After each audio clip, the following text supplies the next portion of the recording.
Alright, so GI pathology, we have a lot to talk about today, so let's get started.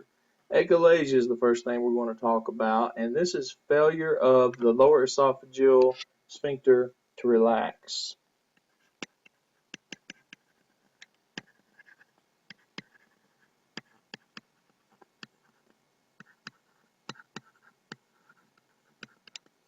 Okay, and plus you get a loss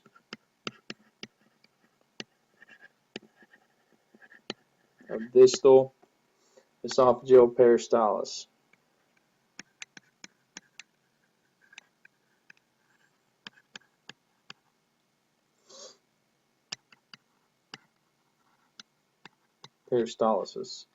So you get failure of complete lower esophageal relaxation, so you get damage to the inhibitory neurons. Those are the NO synthase producing neurons. NO synthase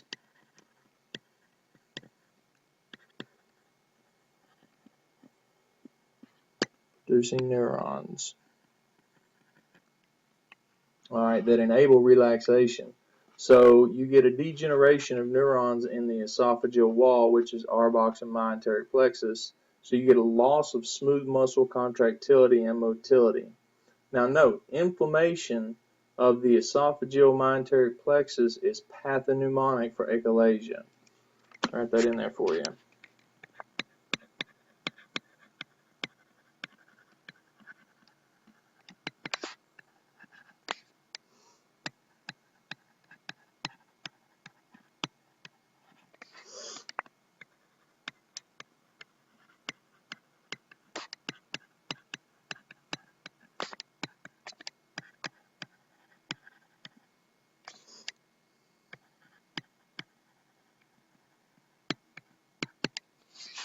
Inflammation of the esophageal mesenteric plexus is pathognomonic for achalasia. Now, you have an increased risk of esophageal squamous cell carcinoma because you're irritating this stuff. You're irritating the squamous cells. It's the most common neuromuscular disorder of the esophagus. So yes, they are going to ask you about this. It is the most common neuromuscular disorder of the esophagus. So the signs and symptoms, it's a progressive dysphagia to solids and liquids, not just solids, both. So you get a nocturnal regurgitation of undigested food. Now you can also have a worsening dysphagia with difficulty swallowing to solids and liquids, indicates motility disorders like achalasia, myasthenia gravis, stroke, CREST syndrome, but for this purpose I want you to think achalasia. Note, dysphagia limited to solids indicates an obstructive lesion.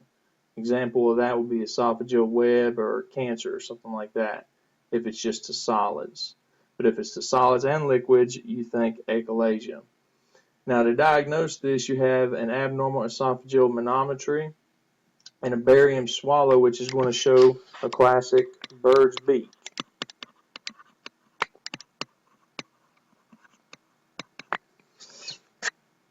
The manometry would show, number one,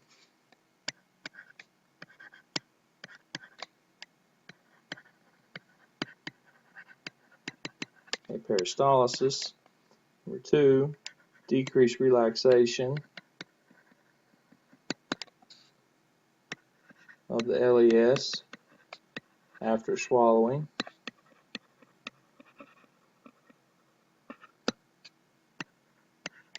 Number three, an increased resting tone of the LES.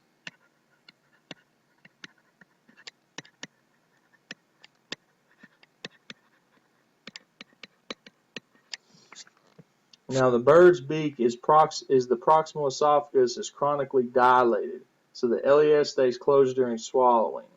Okay. Now the primary achalasia, the etiology is unknown, but secondary achalasia, and this is important. Secondary causes of achalasia include Chagas disease.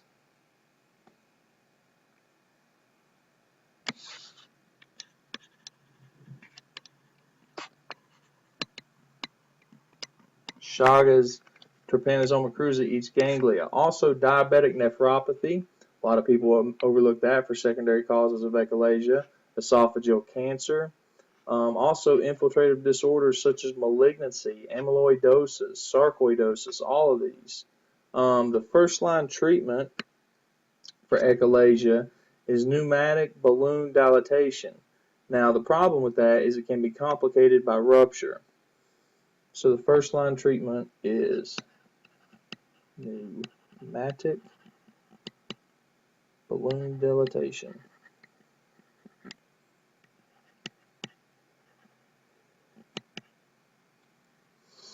You can also do a direct botulin toxin injection into the LES, which is going to block presynaptic release of acetylcholine, inhibiting neuromuscular transmission and contraction. Or you can cut the LES, which is called an esophagomyotomy. I definitely didn't say that right. Esophagomyotomy. Or you can use nitrates and calcium channel blockers like nifedipine, which will relax smooth muscle of the lower esophageal sphincter. However, due to minor side effects and variable efficacy, the other invasive therapies are more commonly recommended.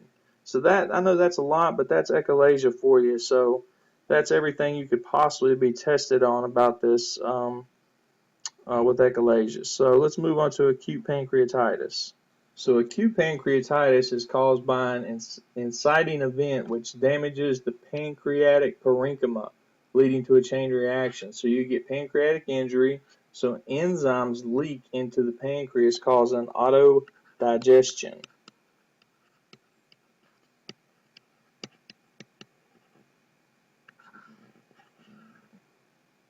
Autodigestion, so more injury and more enzyme leakage occurs. This is known as positive feedback. The positive feedback cycle causes significant pancreatic edema and fat necrosis, as you can see in the picture right here. Fat necrosis. There are several causes of acute pancreatitis, and so a couple of those, we'll go over a few of them. Gallstones are one of them. You get obstruction of the duct and it backs up into the pancreas. Ethanol, you damage the acinar cells, thickening of the ductal secretions, which leads to an obstruction. Trauma, blunt abdominal trauma can cause mechanical damage to the pancreas. Also steroids, mumps, autoimmune disorders, a scorpion sting. Hypercalcemia and hypertriglyceridemia also cause acute pancreatitis, especially the hypertriglyceridemia. But don't overlook the hypercalcemia. You get a metabolic activation of enzymes through the calcium or a chemical injury through the triglycerides. And also certain drugs like sulfa drugs, so you get chemical injury to the acinar cells. Note that ethanol and gallstones are by far the most common. So the ones I want you to remember is ethanol and gallstones. You see somebody that's presenting with acute pancreatitis, think ethanol and gallstones. Now the signs and symptoms, you have severe epigastric abdominal pain with radiation to the back, usually accompanied by nausea and vomiting.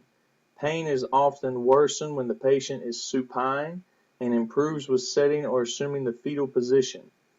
Most patients have a fever and tachycardia as well as severe abdominal pain, which is reproducible on exam. Now there's another thing here. You got colon sign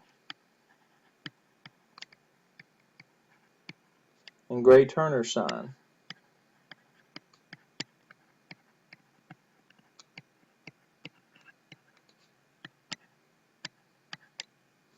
So colon sign is a bluish discoloration around the umbilicus resulting in hemoperitoneum.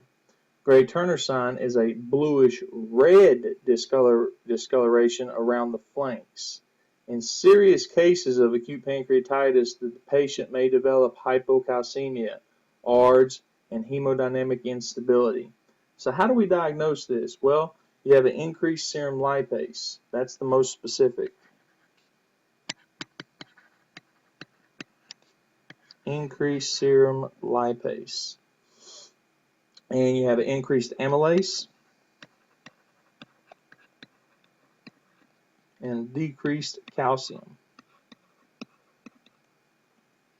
Calcium decreases because it precipitates as calcium fatty acid soaps that are deposited into the pancreas, which is known as saponification. You do an ultrasound to look for the gallstones. So treatment, how do we treat it? It's supportive care unless the patient has a very serious disease. So you do NPO, nothing by mouth, IV fluids, and pain control until abdominal pain begins to resolve. This is referred to as pancreatic rest. If the cause of pancreatitis is found to be a gallstone, the patient should undergo a cholecystectomy. The sequelae of acute pancreatitis is multisystem organ failure, so DIC, ARDS, pseudocyst formation, necrotizing pancreatitis, which is infection of dead portions of the pancreas. So this can be quite bad. The take-home point, pancreatitis can be severe, requiring ICU care and even intubation. So that's acute pancreatitis. So let's talk about alcoholic liver disease. In alcoholic liver disease, you look for the AST-ALT ratio to be greater than 1.5. That can be useful in the diagnosis. Ethanol is a potent mitochondrial toxin. So damaged mitochondria release large amounts of AST. So the short-term changes you see in alcoholic liver disease is steatosis, which is known as a fatty liver. Changes can be reversed with cessation of alcohol. Now, sustained consumption bouts of alcoholic hepatitis cause necrotic hepatocytes. So you look for something called Mallory bodies.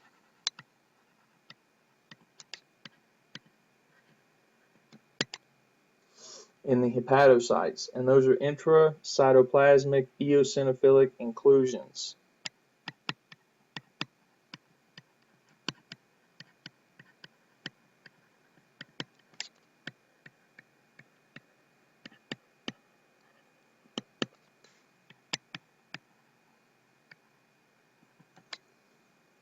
Now, after repeated bouts of alcoholic hepatitis, you get alcoholic cirrhosis. Grossly, the liver is small and not enlarged because of scarring. Microscopically, you get micronodular changes.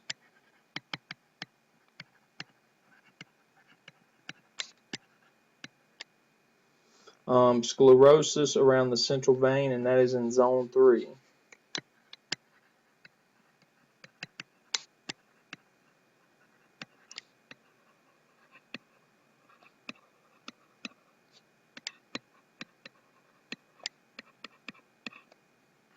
And that is alcoholic liver disease for you. So the next thing we're going to talk about is angiodysplasia. So what do I want you to know about angiodysplasia? Well, it's characterized by tortuous, deformed mucosal,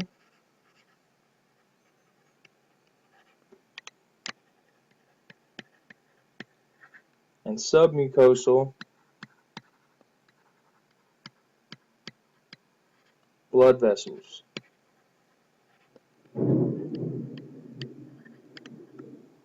Seen in the GI tract. Now, here's something very important.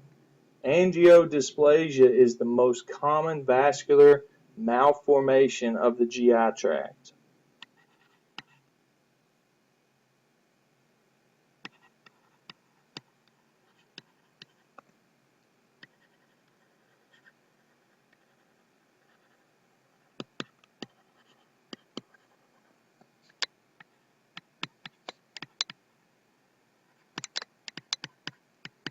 So definitely remember that. You will be tested on that. The most common vascular malformation of the GI tract. It commonly occurs in the cecum and the ascending colon.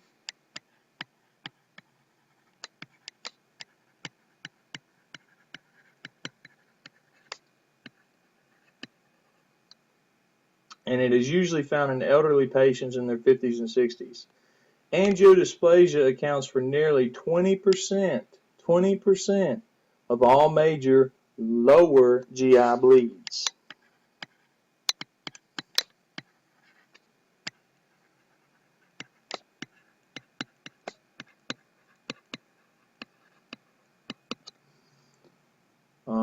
The bleeding can be either chronic or intermittent or profuse or acutely massive.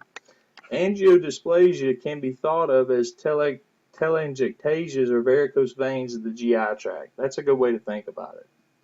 Now, the pathogenesis of angiodysplasia involves both mechanical wear and tear and genetic predisposition. As the GI tract repeatedly distends and contracts, some submucosal vessels that penetrate through the muscularis propria become occluded, leading to focal dilatation and tortuous deformation of the mucosal and submucosal blood vessels. So that's what happens. Between the small and large intestine, the cecum has the largest diameter. Thus, it develops the greatest wall tension. Remember Laplace's law, which explains why angiodysplasia frequently occurs in the cecum and the ascending colon. Okay? Now, there's a mild correlation between angiodysplasia, aortic stenosis, and Meckel's diverticulum. There is an increased risk in the development of angiodysplasia in patients with end-stage renal disease or von Willebrand's disease.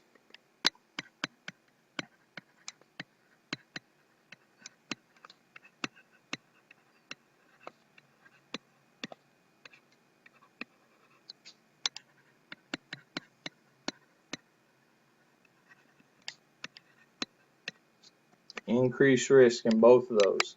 Now, the diagnosis of angiodysplasia is usually done through endoscopy. Treatment usually consists of various forms of catheterization, such as argon, plasma coagulation, or electrocoagulation to prevent serious hemorrhage. And that's angiodysplasia for you. So appendicitis is usually an appendical obstruction, which leads to lumen distension, so you get an increased wall stress. Again, Laplace's law. Vessels thrombose and the appendix become ischemic.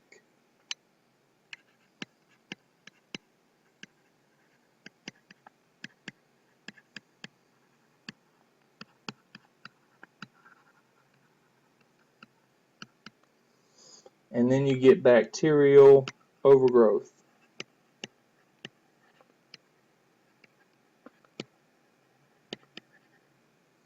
So the obstruction can be due to lymphoid hyperplasia, like a mild infection, which is more common in younger patients, or neoplasia, which is more common in older patients.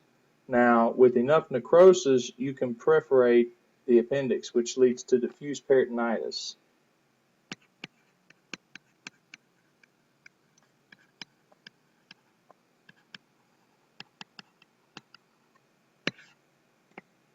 Now, the classic history is periumbilical diffuse tenderness that localizes to the right-left quadrant, known as McBurney's point. You will be tested on this, so go ahead and learn it. McBurney's point.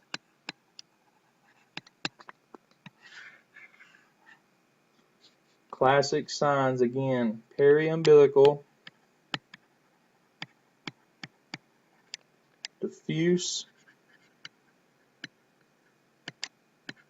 tenderness that localizes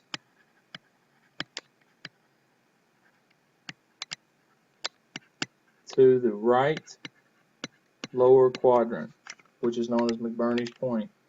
So the differential diagnosis is diverticulitis and ectopic pregnancy. So what do? What's the next step in management? You check the beta HCG levels in childbearing age women. You check for diverticulitis in older patients.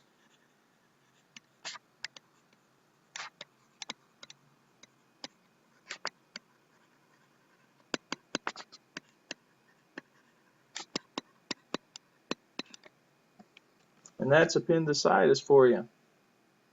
Biliary cirrhosis. You have primary versus secondary. Now, both forms can result in something called bile lakes within the liver parenchyma. These can be visualized on cholangiography. The chain of lakes or beading are also seen in primary sclerosing cholangitis. So, beading.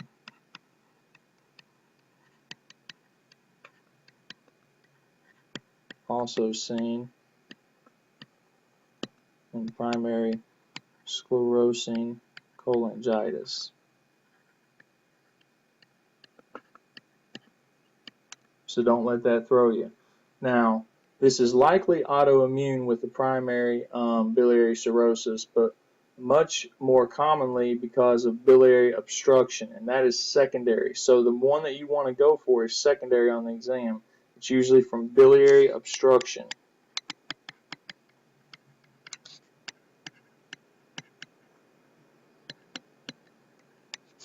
That's secondary.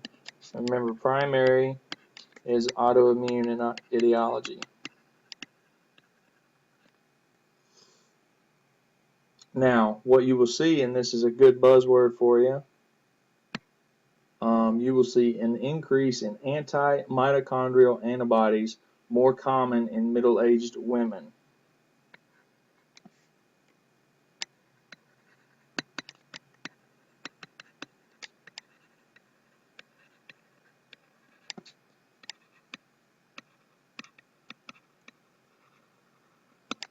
More common in middle-aged women. So the signs and severity, you have severe obstructive jaundice, hypercholesteremia, and you get cutaneous xanthomas and pruritus. It's associated with Crest syndrome and scleroderma. Okay? Now, secondary with the obstruction, you get an increased intrahepatic bile duct pressure, which leads to ductal injury, which leads to scarring and fibrosis. And that is biliary cirrhosis for you. So, Budd-Chiari syndrome. Budd-Chiari syndrome is pretty simple. It's just thrombosis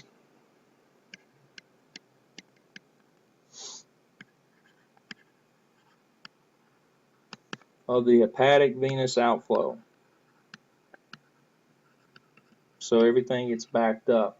So the hepatic veins and the IVC, so you get congestive liver disease and liver failure.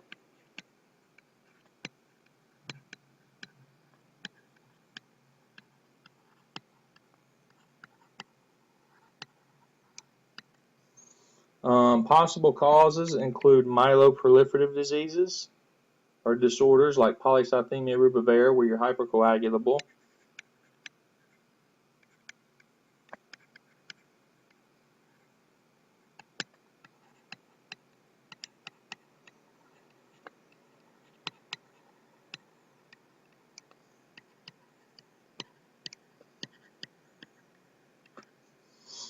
Pregnancy,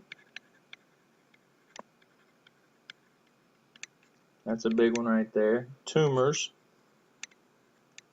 like hepatocellular carcinoma, chronic infections,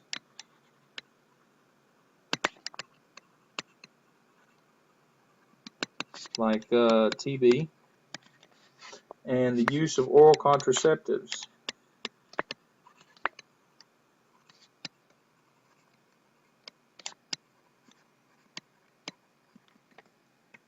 Let's see if we can get that back. There we go. Now, the classic signs and symptoms is hepatomegaly,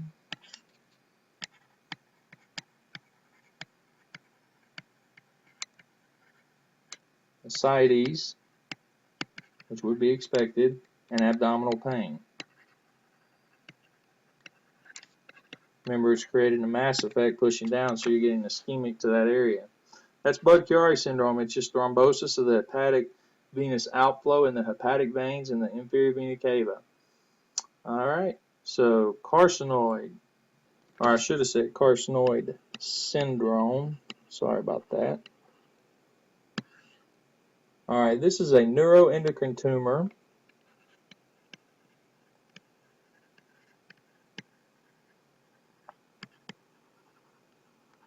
Most common in the small bowel.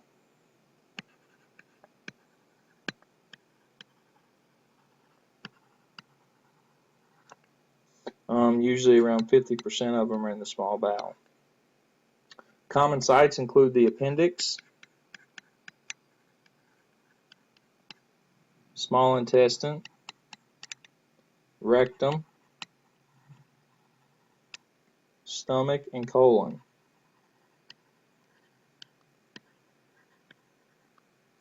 Now it produces 5-HT, which is serotonin.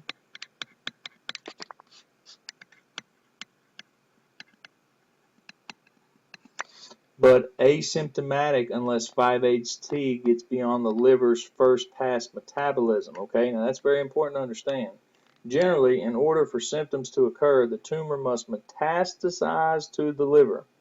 Uncommonly, primary tumors in the bronchus can cause symptoms without mets, but it is uncommon. If carcinoid metastasis to the liver or beyond, you get carcinoid syndrome, like I said at the beginning, which you become symptomatic then. So carcinoid syndrome includes paroxysmal wheezing,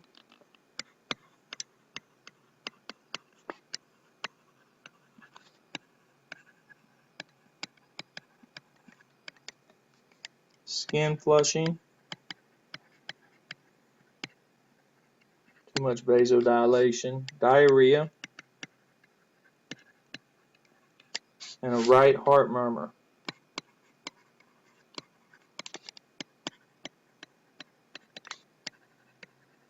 So if you have a right heart murmur, you're going to be affecting the tricuspid valve, so you're going to get a tricuspid regurg, not tricuspid stenosis. So is it going to get louder when you breathe in or when you breathe out? That's right, when you breathe in. All right, very good. So you're going to have a holosystolic murmur there with carcinoid syndrome when you become asymptomatic or symptomatic. Cholelithiasis, which is gallstones, and cholecystitis. So what are these? So gallstones or cholelithiasis occur when bile becomes supersaturated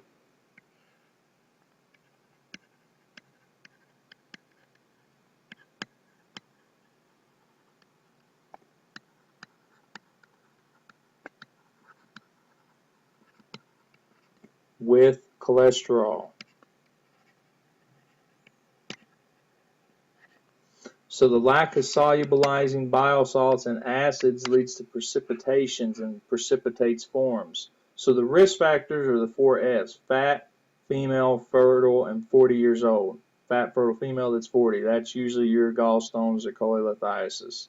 So now you have cholesterol stones are the most common. That's 75% of the time.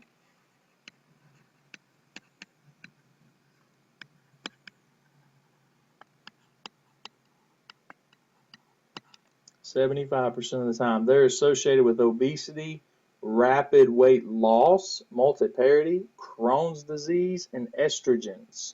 They are radiolucent except when they contain calcium, which makes them radio what? Radio opaque. I've seen a lot of questions on this, so be careful because they are the most common. So they're radiolucent except when they contain calcium, which makes them radio opaque. Okay? Now, pigment stones contain excess bilirubin.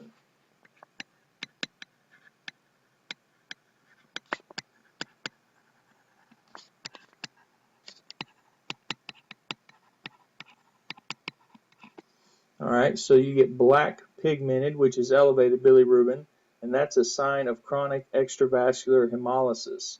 And you can also get brown pigmented stones, which is a sign of infection of the common bile duct. So black, think elevated bilirubin, which is a sign of chronic extravascular hemolysis, and brown pigmented stones is a sign of infection of the common bile duct. Now, the vast majority of stones are asymptomatic. Symptoms occur when stones obstruct the common bile duct or pancreatic duct. So what is cholecystitis? That is inflammation of the gallbladder. It's usually secondary to gallstones, but can also be ankylosing cholecystitis or infectious, usually from CMV and Cryptococcus.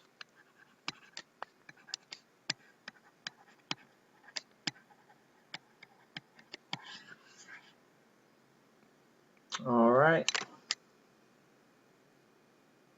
Chronic pancreatitis. Chronic pancreatitis is an inflammation of the pancreas with irreversible destruction of the exocrine parenchyma and with accompanying fibrosis. So it's irreversible damage.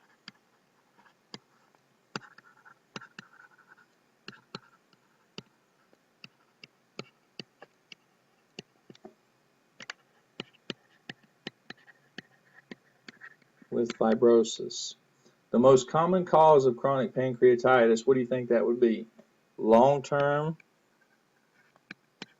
you got it, alcohol abuse.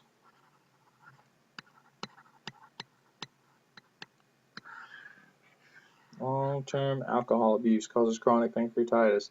Other causes include long-term pancreatic duct obstruction, the CFTR gene mutations, tropical pancreatitis, and hereditary pancreatitis. Now, CFTR gene mutations occur in 25 to 30% of cases of idiopathic pancreatitis, so it's not something to be overlooked. Approximately 40% of all chronic pancreatitis has no recognizable predisposing factor. 40%. Now, pathogenesis of chronic pancreatitis consists of repeated bouts of acute pancreatitis. Repeated bouts of acute pancreatitis. So you get a loss of pancreatic parenchyma, you get a duct distortion, you get fibrosis, and you get impaired pancreatic secretions. Now, histopathologically, chronic pancreatitis is defined by extensive fibrosis and destruction. You get a loss of acinar cells. That's a defining feature.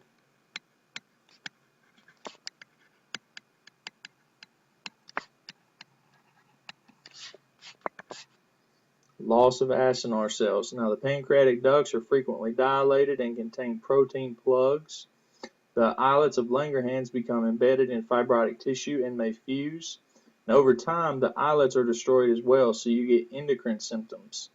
Now, clinically, chronic pancreatitis presents with variable signs and symptoms ranging from repeated attacks of abdominal and upper back pain to constant chronic abdominal and back pain, both associated with variable, mild, and moderate elevations in serum amylase.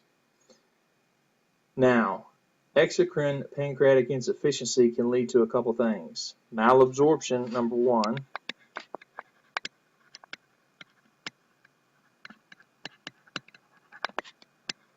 Number two, steatorrhea, due to the loss of pancreatic lipase, and malabsorption classically presents with diarrhea. You can also get a fat-soluble vitamin deficiency, so you can get, with vitamin A, you can get night blindness, you can get osteomalacia through vitamin D loss, you can get hyporeflexia, with vitamin E you can get an ataxia, and with vitamin K you can get bleeding due to decreased coagulation factor synthesis.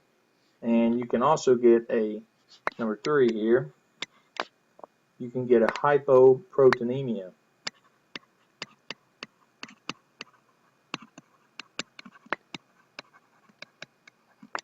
Due to the loss of trypsin and other proteolytic enzymes. It can cause a hypoalbuminemia and pitting edema.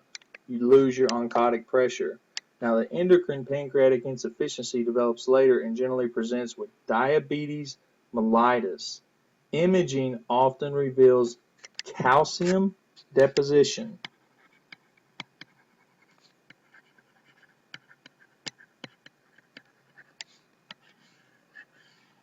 Calcium deposition in the pancreatic parenchyma, and that is chronic pancreatitis in a nutshell. Cirrhosis of the liver. It accounts for the majority of liver-related deaths and is the end-stage result of chronic repeated liver injury.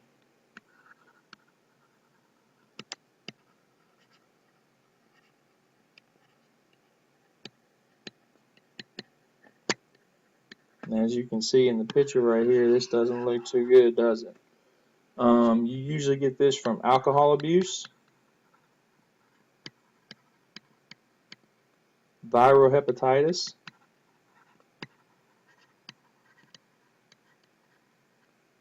and NASH, non-alcoholic steatohepatitis.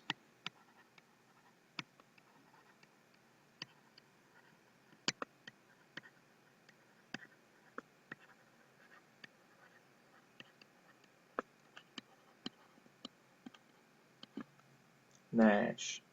Now, there's three key histological characteristics defining cirrhosis. That's bridging fibrosis, septa linking portal tracts,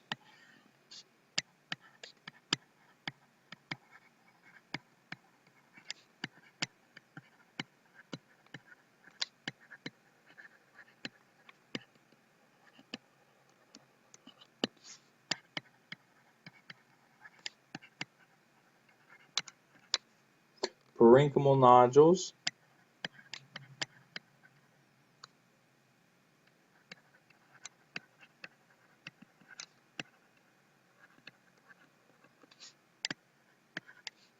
and diffuse fibrosis.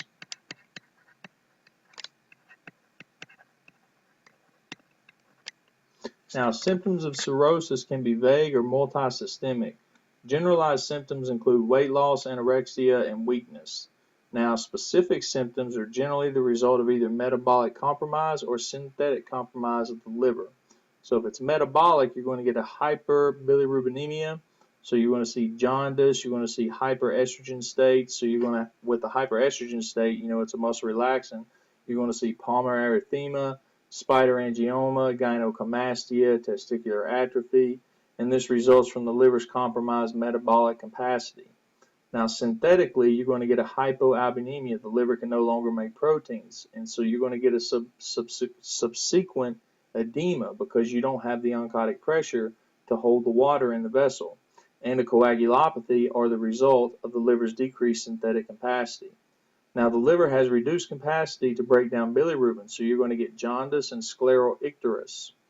Now, the decreased metabolism of estrogen, like we said, causes gynecomastia, spider nevi, and palmar erythema.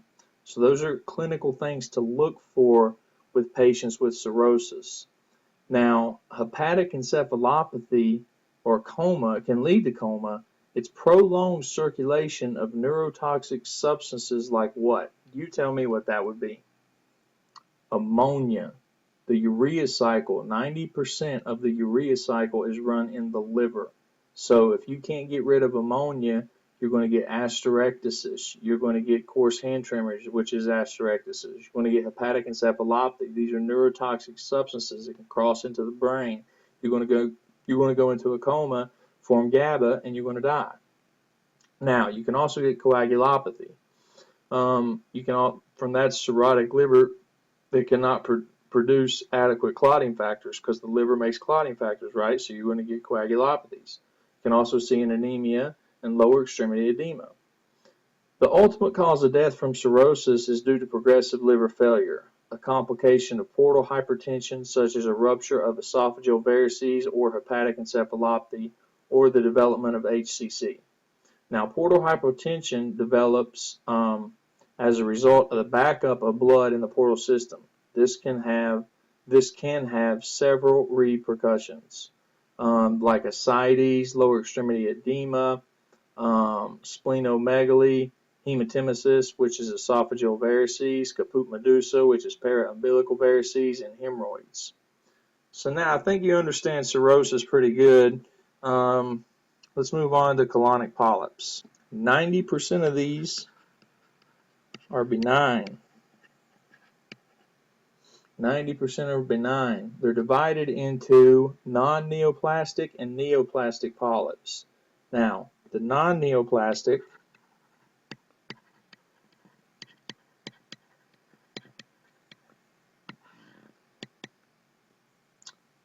include hyperplastic,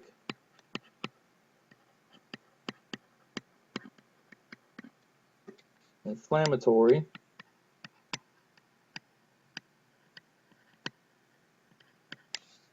and hematomatous.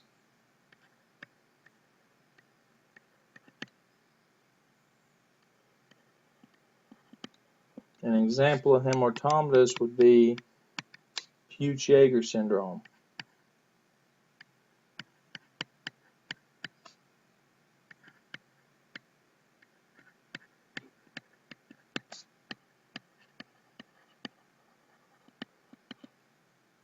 Alright, and then you have neoplastic colonic polyps. Alright, these are aka edematous polyps. They're still benign but have malignant potential. They're ranked in order of increasing malignant potential. So tubular adenoma.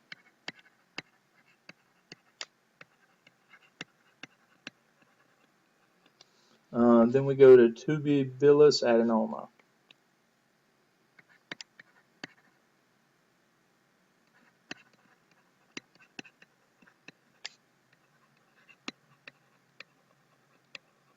Then you get a villus adenoma.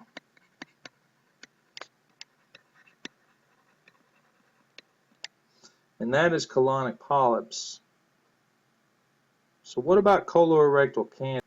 Well, adenocarcinoma of the colon is the most common cancer of the GI tract and the third most common cancer in both men and women. So let's definitely remember that.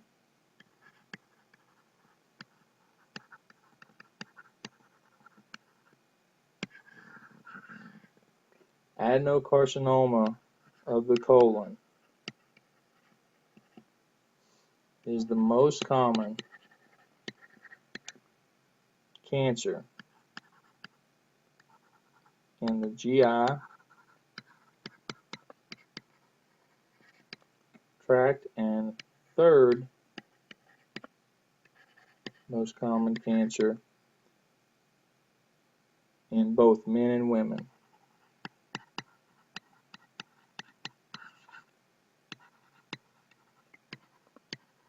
So you might want to remember that because I bet you're going to be tested on that. Like many cancers, its pathogenesis is complex and multifactorial. It's involving both genetic components as well as environmental influence such as dietary patterns. Epidemiologically, Western dietary patterns consist of low fiber intake coupled with high fat and high sugar diets, which have been implicated in the development of colon cancer. So the low fiber is the big thing. So fiber will protect you from adenocarcinoma of the colon. Now the pathogenesis of colorectal adenocarcinoma involves both genetic as well as environmental factors. For the genetic mechanisms, there are two distinct pathways. So let's write these in there. You have the APC beta-catenin pathway and the MMR microsatellite instability pathway.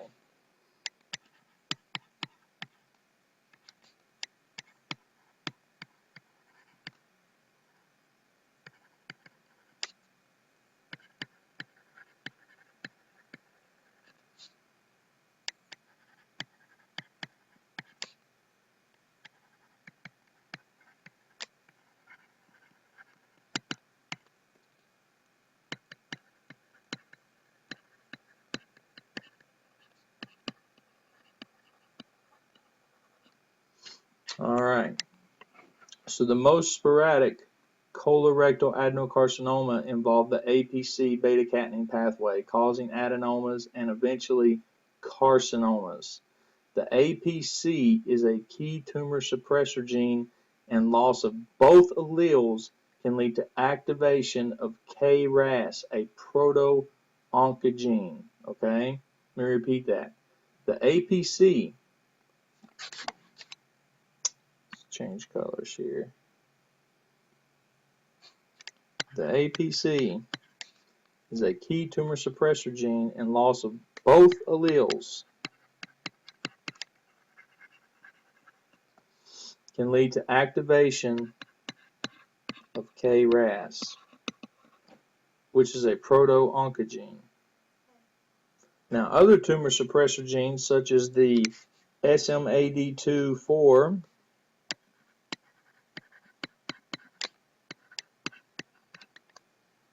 and the P53, which we all know, can also be mutated, leading to dysregulated cell growth.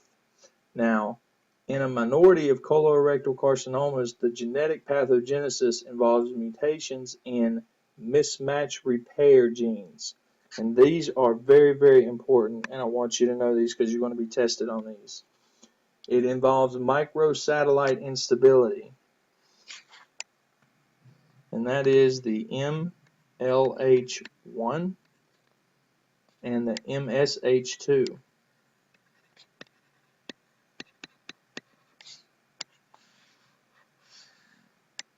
Okay, that causes microsatellite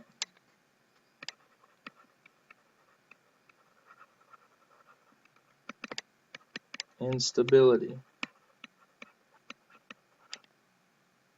Now, colorectal cancers developing in through the MMR microsatellite instability pathway are histologically and morphologically distinct. They develop more frequently on the right side.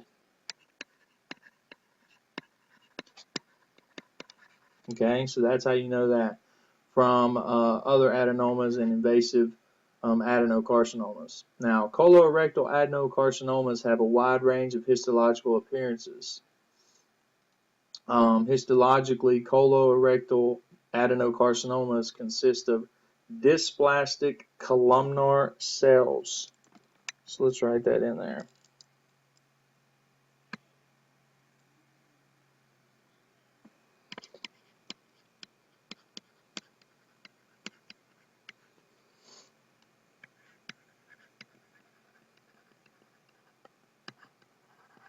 Dysplastic columnar cells with some varying degree of epithelial differentiation. Now, clinically, you do an endoscopy plus a biopsy, and that's the gold standard for diagnosis of colorectal adenocarcinomas. An endoscopy and a biopsy. Cancer screening and surveillance really depends on the patient's risk factors. So that is colorectal cancer for you. I know that's a lot of information, but really just remember dysplastic columnar cells and adenocarcinoma and the what's in green down here. So, okay, this is a board favorite, and we're going to keep it simple. Crohn's versus ulcerative colitis. Okay, Crohn's disease and ulcerative colitis are both inflammatory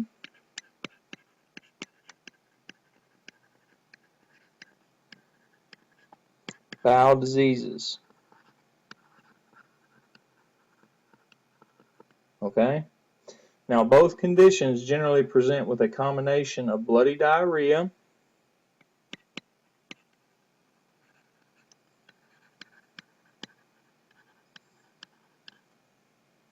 fever, and abdominal pain.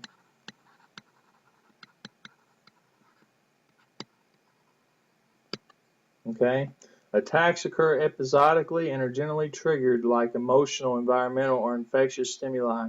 Now, Crohn's has transmural inflammation.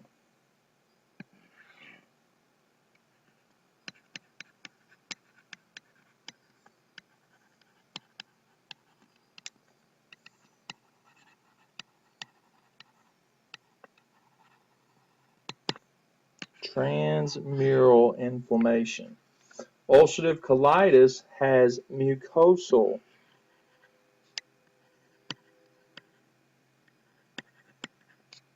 inflammation.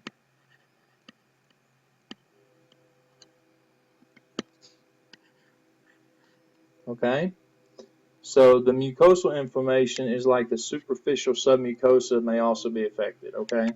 Now the transmural inflammation seen in Crohn's is you see fibrosis and strictures. Okay? So you see something like a string sign.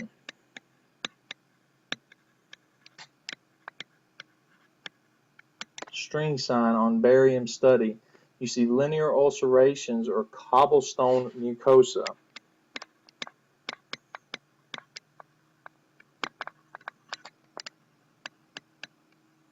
Okay, that's a buzzword for you. And you can also see fistula or microperforations, which is known as creeping fat.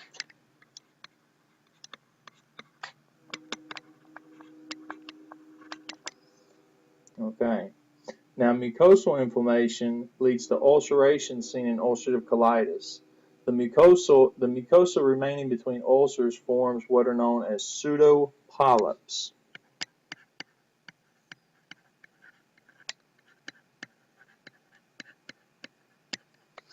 Now, the typical radiographic finding in ulcerative colitis is a lead pipe appearance.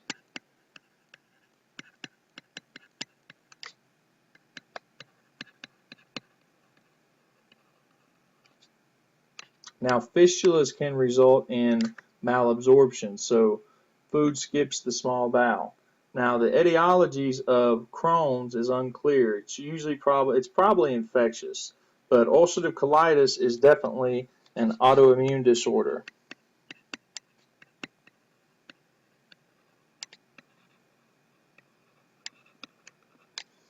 Okay. Now the location, ulcerative colitis is in the colon and the rectum only.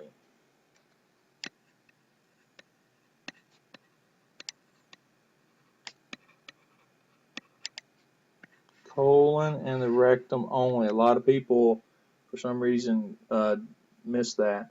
Versus Crohn's has skip lesions, so it's throughout the entire GI tract from the mouth to the anus. So you see skip lesions.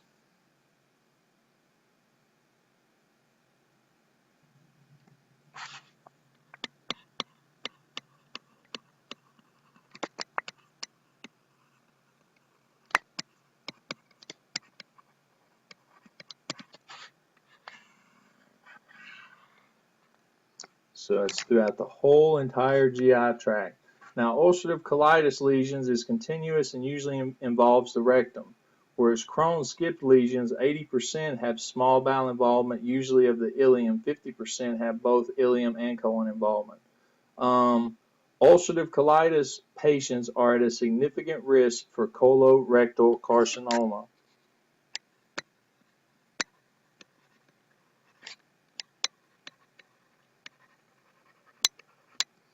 Okay, now the histological findings, we're going to get a new page here and go over the histological findings.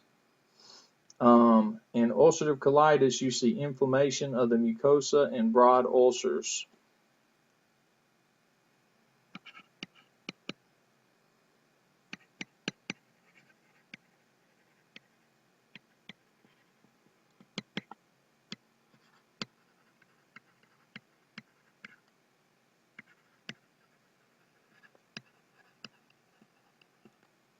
In Crohn's, you see non-caseating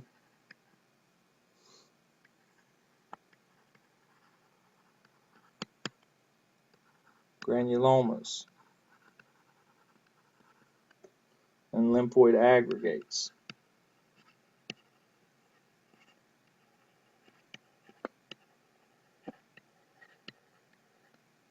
All right, note that although crypt abscesses are typically described as being a hallmark feature of ulcerative colitis, they are actually present in both ulcerative colitis and Crohn's disease, so do not fall for that.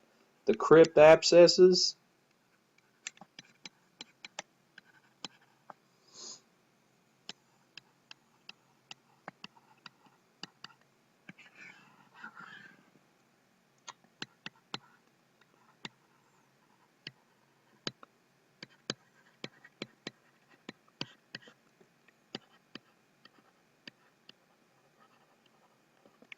they're seen in both Crohn's and ulcerative colitis, but it's usually a hallmark of ulcerative colitis, but you can see it in Crohn's. Now, there are extraintestinal symptoms are commonly seen in both Crohn's and ulcerative colitis. In Crohn's, you see erythema nodosum.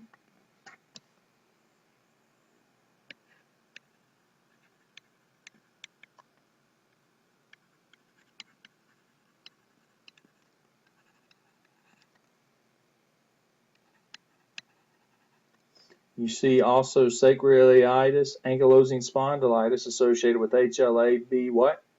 27, that's correct. Now, with ulcerative colitis, the extraintestinal symptoms, you see pyoderma gangrenosum in the skin.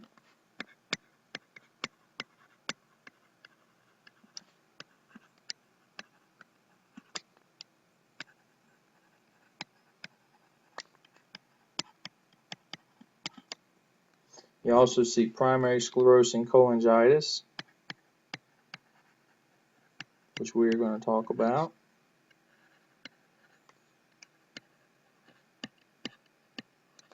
You see erythema nodosum as well. So you see it in both Crohn's and ulcerative colitis. You see uveitis in ulcerative colitis. You also see ankylosing spondylitis and sacroiliitis. So note the overlap with Crohn's disease. That's why this becomes so difficult. So really don't pay attention to all that you see of these extraintestinal symptoms. I'll give you the clues to differentiate the truth. So what is the treatment? It involves 5-ASA,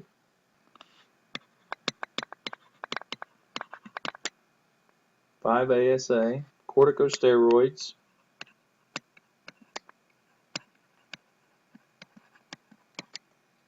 and immune modifiers.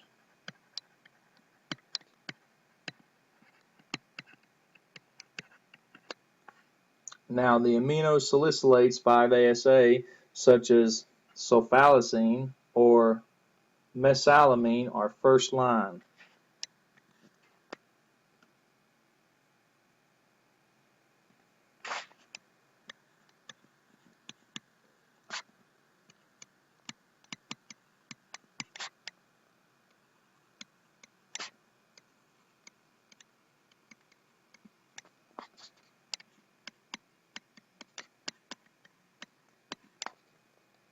Now, corticosteroids can be used for acute flares only and are not found to be useful for maintaining remission.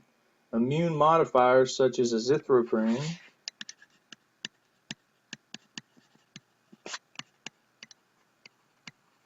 and 6-mercaptopurine are used in patients who do not respond adequately to sulfasalazine or mesalamine or 5-ASAs.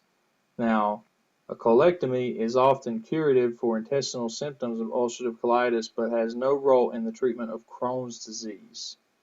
In situations where small bowel fibrosis and strictures occur, Crohn's disease can be treated by localized small bowel resections. However, the disease can recur at the site of anastomosis, increasing the risk for fistula formation.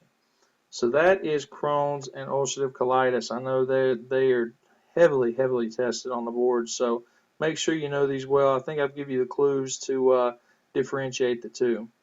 So now let's talk about disorders of bilirubin metabolism. So we have Gilbert syndrome, Crigler-Najjar type 1, Crigler-Najjar type 2, Dubens-Johnson syndrome, and Roeder syndrome. So we're going to talk about each one of these in depth about bilirubin metabolism. So let's start with Gilbert syndrome. You need to know it's autosomal, recessive. Now, Gilbert syndrome is caused by a mutation in the Tata box.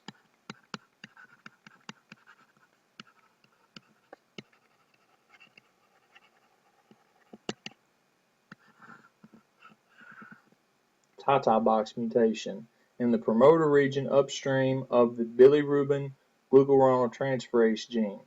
The mutation results in reduced expression of bilirubin glucuronoltransferase.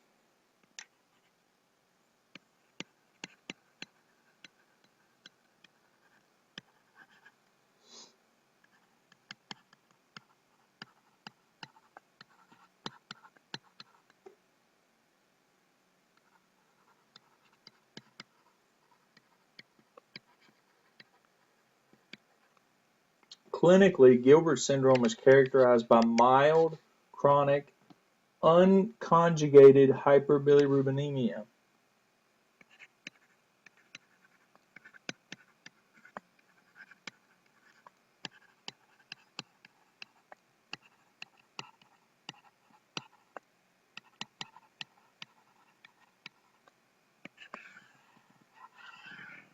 That is important to separate these. So you see jaundice, fatigue, and abdominal discomfort. It is typically precipitated by stress, which would be like fasting, running, infection, etc. Gilbert syndrome does not require treatment because the symptoms follow the fluctuations of bilirubin in the blood. Okay, so that's really important. Gilbert syndrome is you can live just fine with Gilbert syndrome. So now let's talk about Crigler-Najjar type 1. This is autosomal recessive as well.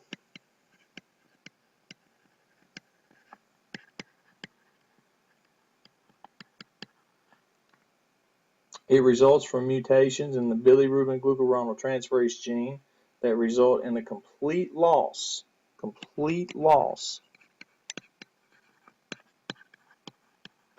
of enzyme activity.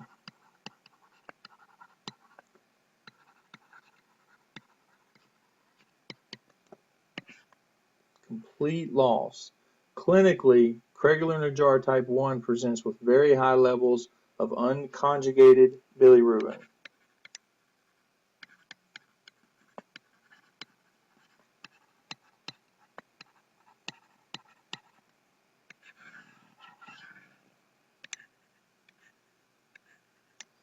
very high levels of unconjugated bilirubin.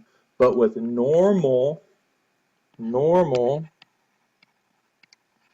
liver function tests, normal LFTs. So infants affected by this genetic disorder manifest non-hemolytic jaundice within the first few days of life. Okay?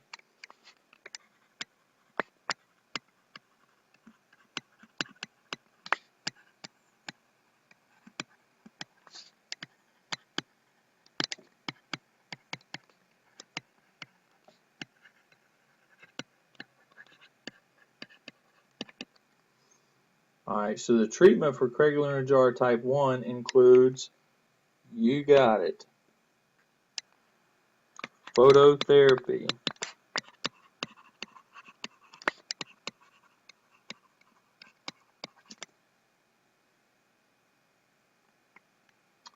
now why would we use phototherapy? What happens is to metabolize bilirubin in the blood and liver transplant, okay? So that's Crigler-Najjar type 1. So what about Crigler-Najjar type 2? Switch colors here. This is autosomal dominant.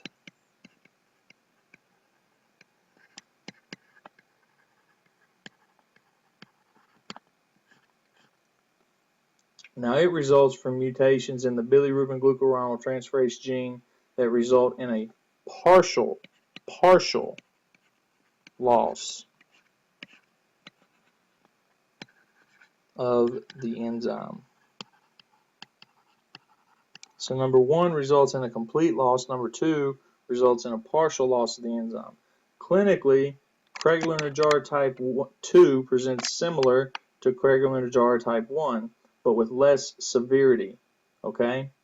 Infants affected by this genetic disorder manifest non-hemolytic jaundice within the first few days of life, just like Crigler-Najjar type 1. Treatment for Crigler-Najjar type 2 includes something different. We actually use phenobarbital.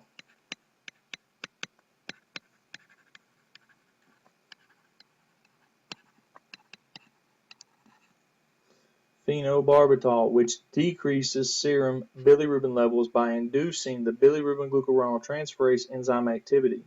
Phenobarbital is not effective on Crigler-Najjar type 1 patients because type 1 patients have a complete loss of the bilirubin glucuronidyltransferase activity, which makes complete sense, right?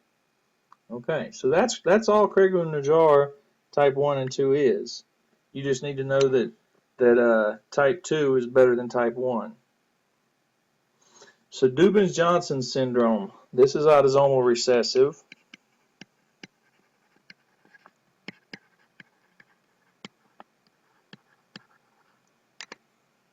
It results from a defective canicular multiple organic anion transporter, which is known as CMOAT.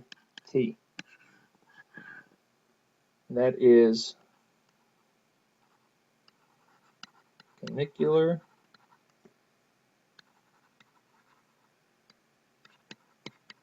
multiple organic anion transporter. Alright, a member of the ABC transporter superfamily responsible for excretion of bilirubin. Now, clinically, Dubin-Johnson syndrome presents with a mild conjugated hyperbilirubinemia.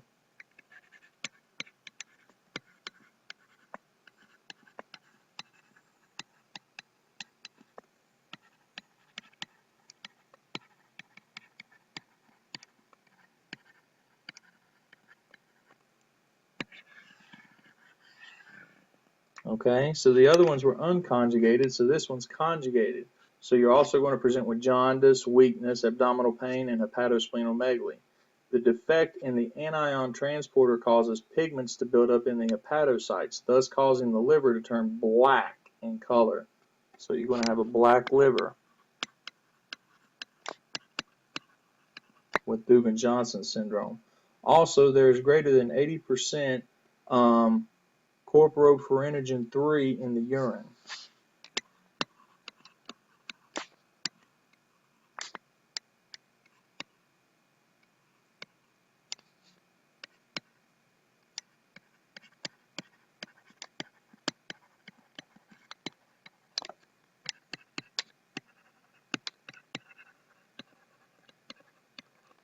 And normally less than 35% corporopharyngein 3 is in the urine, so there's greater than 80% in Dubin-Johnson syndrome.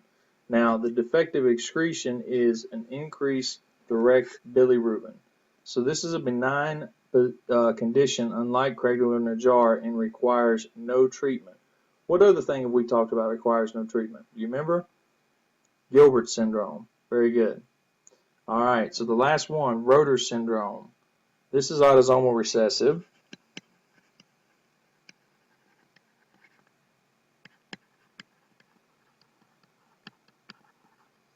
And it's a mild idiopathic direct hyperbilirubinemia. It presents similarly to Dubin-Johnson syndrome. However, there is no black pigmentation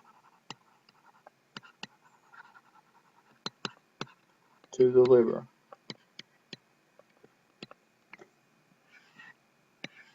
No black pigmentation to the liver. It's clinically insignificant, and its main symptoms is pruritus associated with chronic jaundice.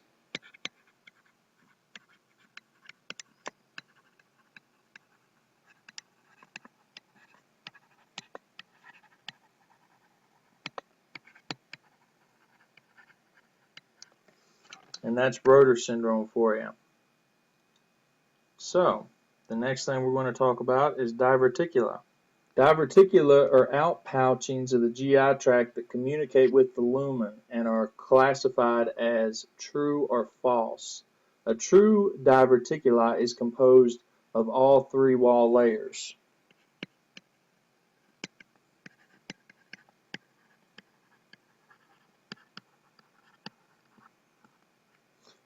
In a false diverticuli, the pouch only involves the mucosa plus or minus the submucosa.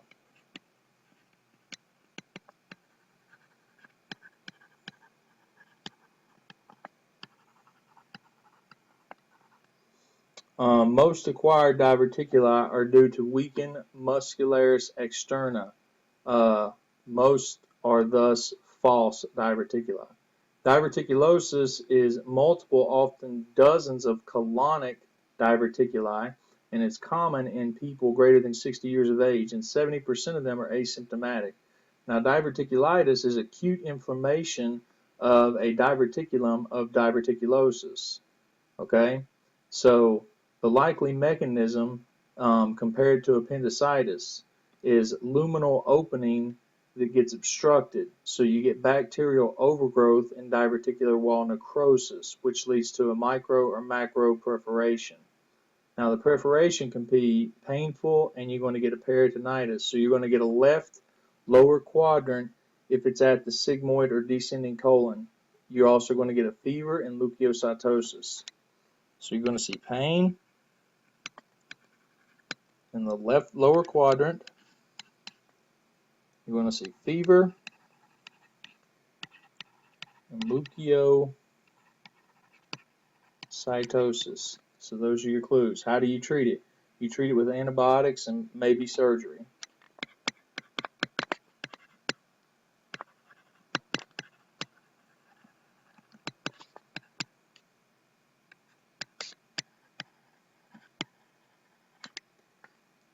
Now, there's something called a Zinker's diverticulum.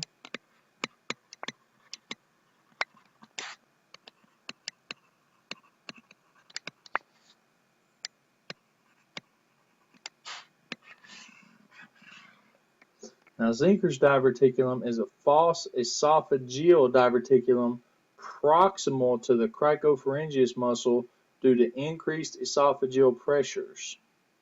Okay? And then you also have something called a Meckel's diverticulum.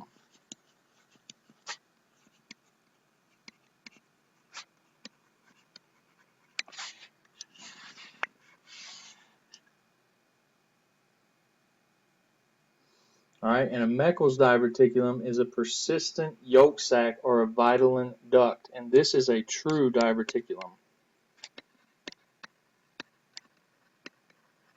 So like I said, a true one involves all three layers, whereas a Zinker's is a false diverticulum.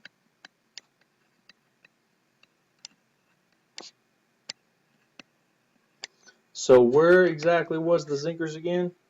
It's an esophageal diverticulum proximal to the cricopharyngeus muscle due to increased esophageal pressures. Now, Meckel's diverticulum is a persistent vitelline duct that, or basically the yolk sac, that is a true diverticulum. Now, Meckel's diverticulum is the most common congenital GI anomaly. It's found in 2% of the entire population, and it's often found during the first 2 years of life. So you need to know that one.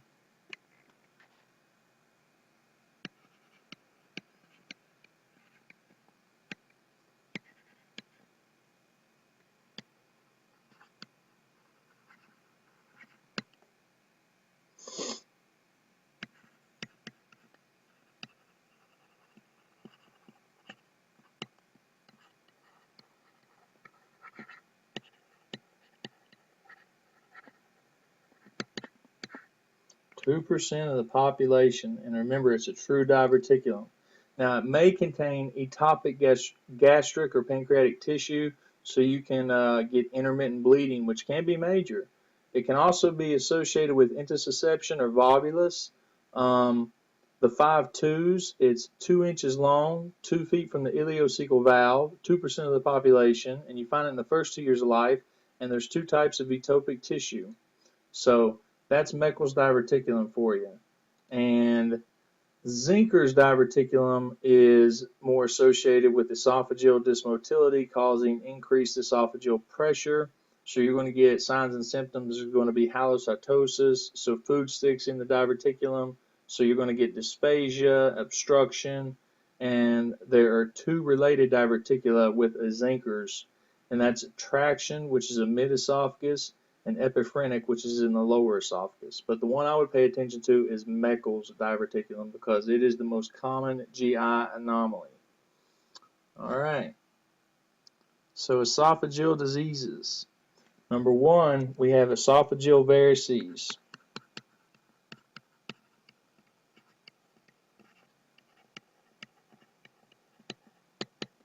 This presents as a painless upper GI bleed.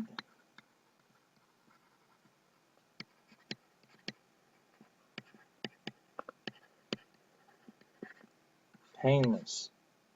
It's the second most common cause of upper GI bleeding after, what do you think would be the most common? Peptic ulcer. So number 1, peptic ulcer. Number 2, esophageal varices. Let's see. The most common cause of death in cirrhosis is esophageal varices. The esophagus is one of 3 sites of anastomosis between portal and systemic venous circulation connecting the left gastric vein, which is portal, with the esophageal vein, which is systemic. Now note, the umbilicus can lead to caput medusa, and the rectum can lead to internal hemorrhoids, or the other 2 locations of this. So alcoholism or chronic hepatitis leads to cirrhosis, which leads to portal hypertension, which leads to backup of the portal vein, which leads to backup and dilatation of the left gastric vein, which leads to esophageal varices, which is dilated veins in the submucosa of the distal esophagus, which you can see right here in the picture, and of the proximal stomach. There are no symptoms until varices rupture, so that's why this is so deadly. The diagnosis, you do an endoscopy. The treatment and prevention, you actually use a beta blocker.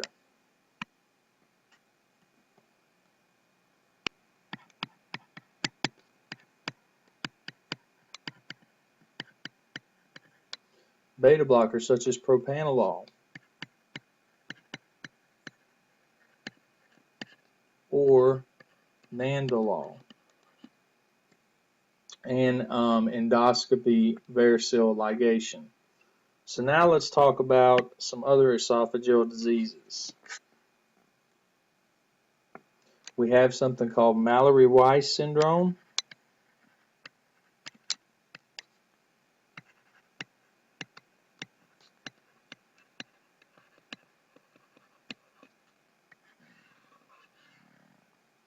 Now, Mallory-Weiss syndrome is a longitudinal esophageal mucosal tear Okay, it's a mucosal tear that's longitudinal at the GE junction caused by severe vomiting and retching.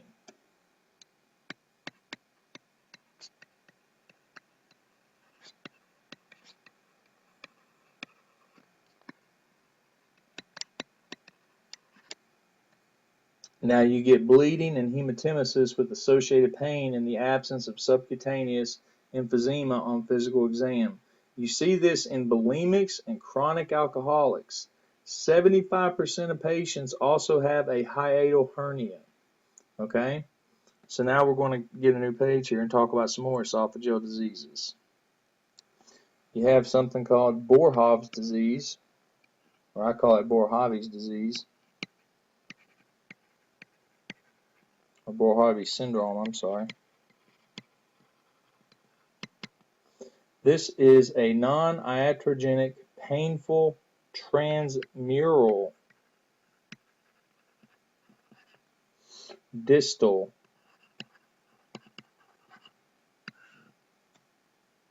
esophageal rupture. Okay, so esophageal rupture is most commonly a complication of endoscopy. So Boerhaave syndrome refers specifically to rupture not caused by endoscopy. In other words, Boerhaave syndrome is defined as a non-iatrogenic esophageal rupture. Boerhaave syndrome is most commonly caused by retching or emesis. Rupture of the esophagus leads to a pneumomediastinum, or air in the subcutaneous tissue of the anterior mediastinum, which is visible on a chest CT. And let's see here, what else do we have? We have something called esophageal stricture.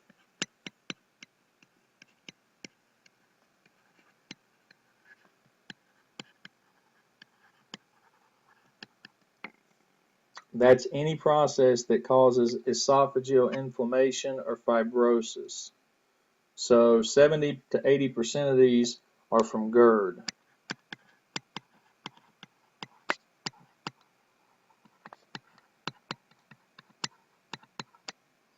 Which leads to esophagitis,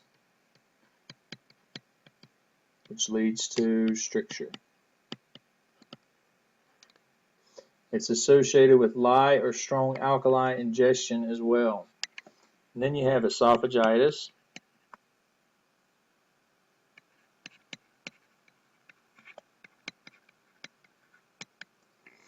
This is an esophageal mucosal injury followed by inflammation. It's associated with GERD and infection of corrosive chemicals.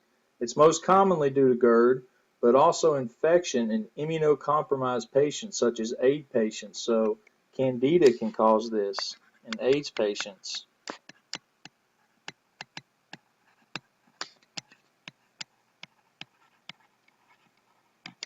Candida, HSV, CMV, etc. All those can cause esophagitis in these people. It presents with painful swallowing and odynophagia, which is different from dysphagia, which is difficulty swallowing seen in achalasia. The last one we're going to talk about is Plummer-Vinson syndrome. I've seen a lot of questions on this one, so remember this guy. Plummer-Vinson syndrome, the cause is unknown, but classically it refers to esophageal webs in the setting of iron deficiency anemia.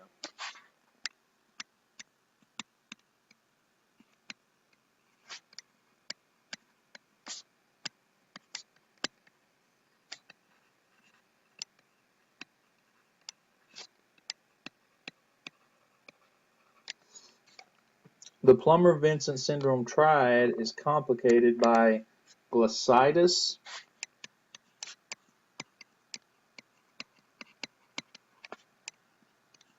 number 2, a smooth, shiny, red tongue.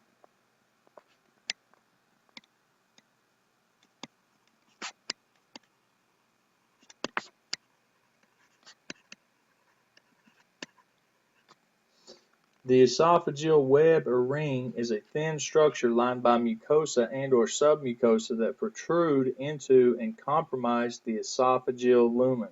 So solid food dysphagia is what you're going to see. They can't swallow solid foods, but no liquid dysphagia. So they can swallow liquids, they just can't swallow solid foods. That's Plummer-Vinson syndrome.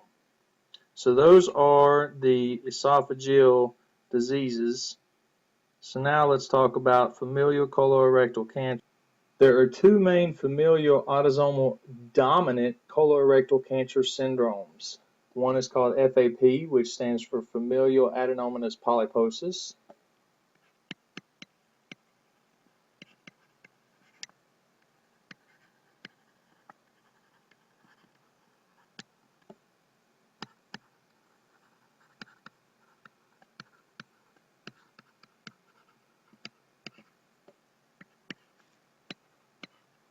And number two, hereditary non-polyposis colorectal cancer, or HNPCC, also known as Lynch syndrome.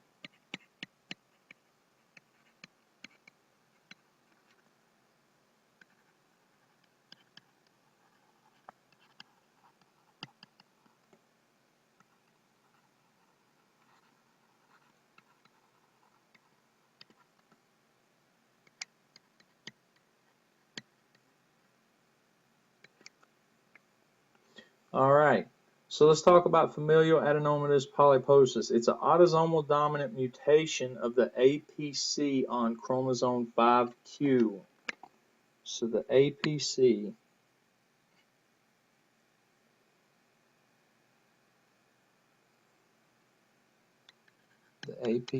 gene on chromosome 5q.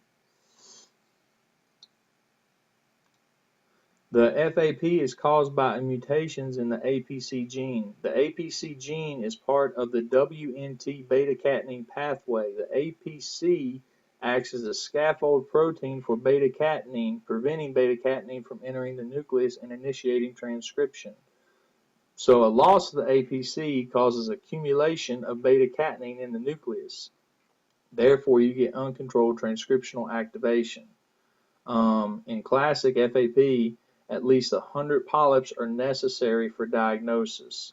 And age of onset is very early, frequently in the late 20s and early 30s. If left untreated, 100% of FAP progress to invasive malignant colorectal adenocarcinoma.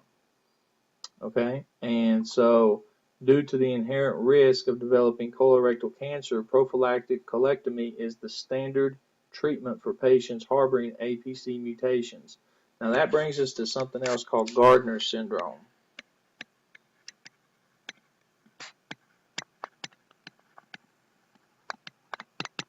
Gardner syndrome is adenomatous polyps plus osteomas of the mandible and skull.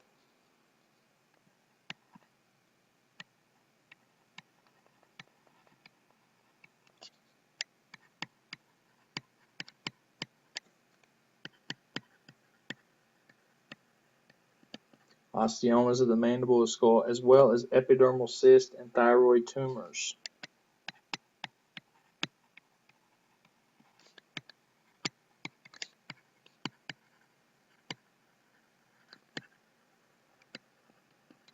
All right, and that also brings us to Turcotte syndrome.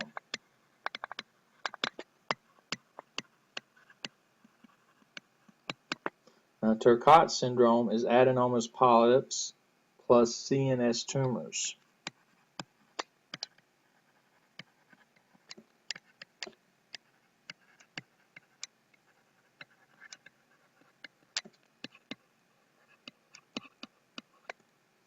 All right, so CNS tumors is your clue there, and really osteomas is your clue there with Gardner syndrome and Turcotte syndrome. So let's talk about Lynch syndrome. This is the one with same thing as hereditary non-polyposis colorectal cancer. Now, this is a DNA mismatch repair gene mutations, 80% in the proximal right colon. So 80% in the proximal right colon. All right. HNPCC is caused by mutations in mismatch repair genes.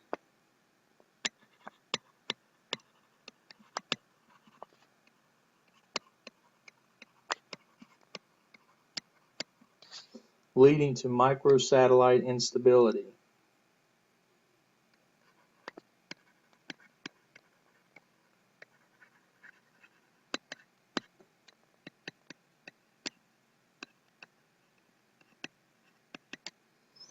All right. So two important MMR genes involved in HNPCC, again, no surprise, is the MLH1 and the MSH2.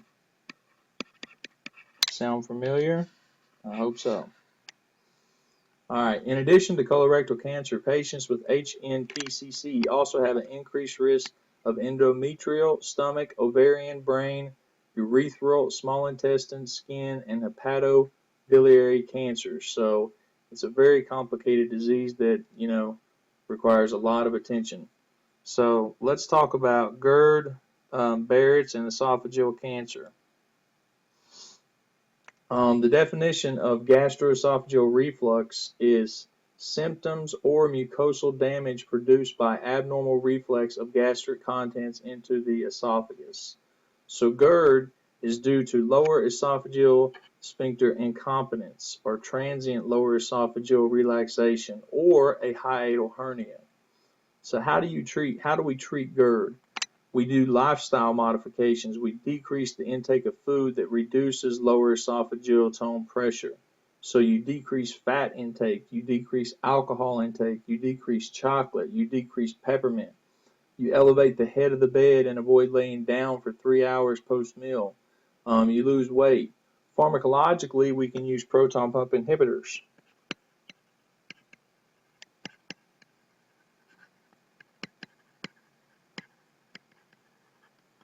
for GERD. You can also use antacids and histamine 2 receptor blockers.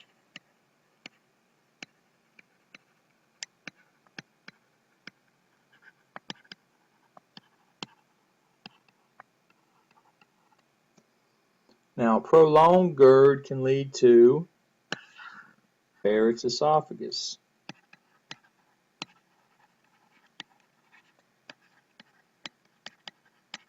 So what is Barrett's esophagus? Barrett's is the major risk factor for esophageal adenocarcinoma.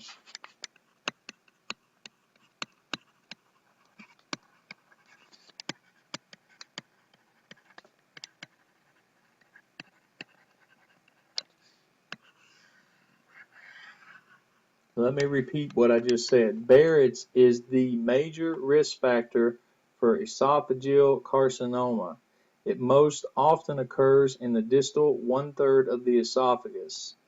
Now, esophageal cancer is the most common form worldwide, or the most common form worldwide is squamous cell carcinoma in over 90% of cases.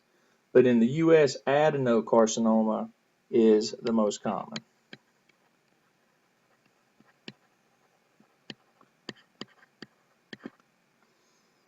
These patients present initially with dysphagia, so commonly to solid foods only, and they usually lose weight.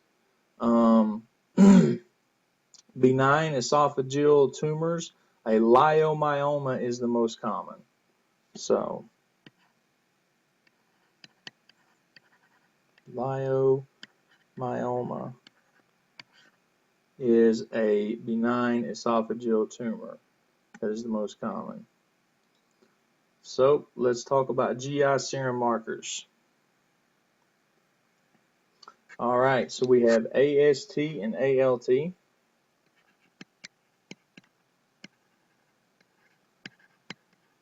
Another way of saying AST is SGOT.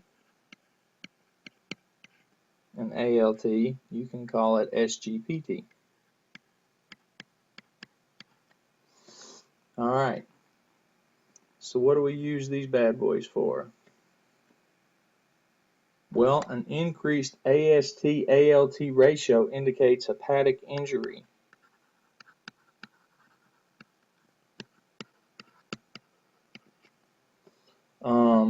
If a AST-ALT ratio is greater than 1.5, what does it suggest we talked about earlier? Ethanol hepatitis.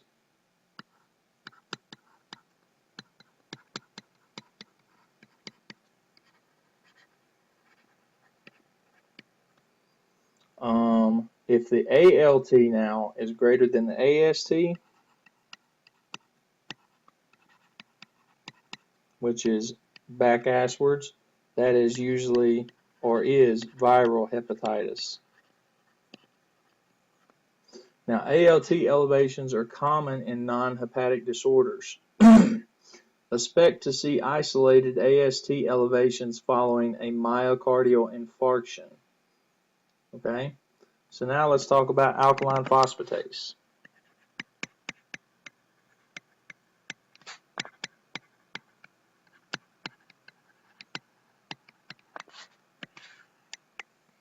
Alkaline phosphatase is found in most human tissues, especially the kidney, the liver, the bone, the intestine, and the reticuloendothelial tissue and the placenta.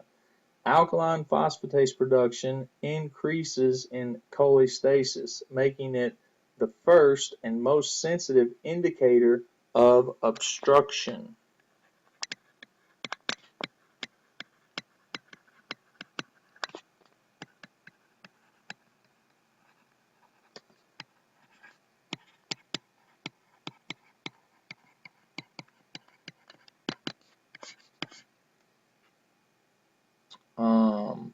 And space-occupying lesions of the liver. So bone diseases with alkaline phosphatase increase. So that's going to be like in rickets, osteomalacia, Paget's disease, but it's not going to increase in osteolytic lesions like multiple myeloma. It increases instead in osteoblastic lesions like prostate cancer metastasis. Okay? So osteolytic lesions like multiple myeloma, you will not see an increased alkaline phosphatase, but you will see it in rickets, osteomalacia, and Paget's disease, which are osteoblastic lesions. And an example I give was prostate cancer metastasis. So now let's talk about GGT, or gamma glutamyl transpeptidase. This is a cool enzyme here. It has high concentrations in renal, prostatic, pancreatic, and hepatobiliary tissue, but it is nonspecific. What it is specific for is it is elevated in alcohol use, ethanol abuse.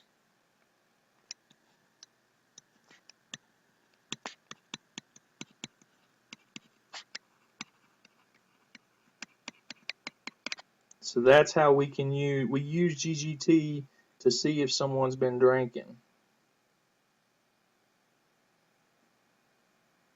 So we're going to go over a couple more GI serum markers. That'll be amylase we'll start with. This breaks down starch, so it's going to be increased in pancreatitis, and can you think of one other thing it will be increased in? And the mumps. Now then you have lipase. Lipase is increased in pancreatitis. But it's more specific than amylase. And then you have ceruloplasmin.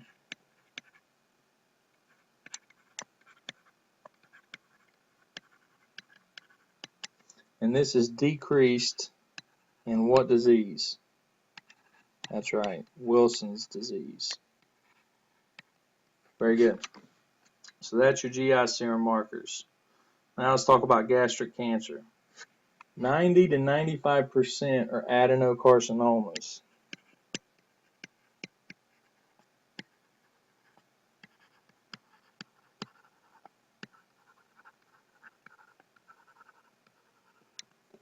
and they're followed by lymphomas.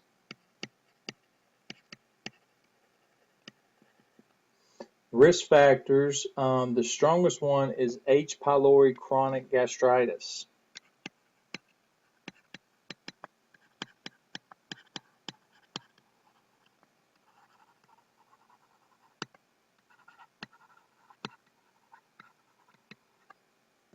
Others include nitrosamines, smoking, ulcers, and achlorohydria. Usually asymptomatic until late. So you look for Virchow's node, which is an enlarged left supraclavicular lymph node secondary to metastasis. You can also have something called a Krukenberg tumor.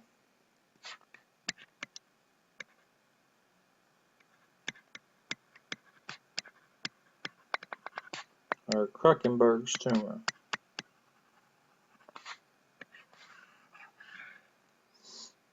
And that's a bilateral metastasis to the ovaries and a sister Mary Joseph's nodule, which is an umbilical nodule, which is omnious finding in gastrointestinal cancer.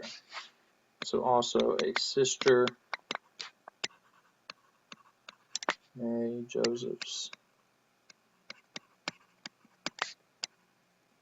nodule. Krukenberg tumor, sister Mary Joseph's nodule, think of metastasis and think of gastric cancer. The labs, you're going to see a CEA increased 45 to 50% of cases. You're going to see a CA 19.9 increased in about 20% of cases. Specific case is lightness plastica, which is a diffuse involvement of the stomach, and the stomach gains a leather bottle appearance. That is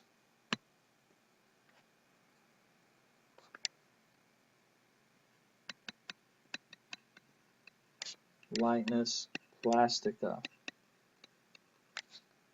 where you get a leathery bottle appearance. Alright, so that's gastric cancer. What about gastritis? What do we know about? So gastritis, we have acute and chronic gastritis. Now acute is more erosive, okay? So it's like mucosa exhibits hemorrhages, erosions, ulcers, but you also have non-erosive. Now chronic gastritis, there's two types, okay? There's type A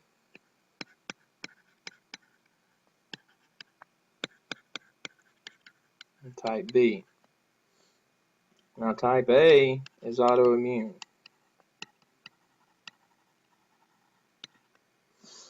Now type B chronic atrophic gastritis is usually H. pylori colonization, but it does not invade the mucosal layer lining. So let's talk about some definitions. What is gastritis? Gastritis is inflammation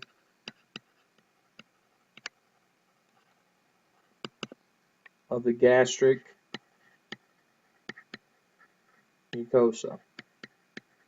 I think it's important to know the definitions before we start talking all this stuff. So what is an ulcer? An ulcer is a breach in the epithelium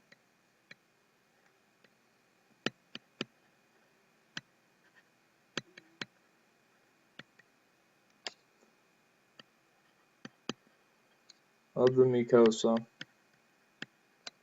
and muscularis mucosa.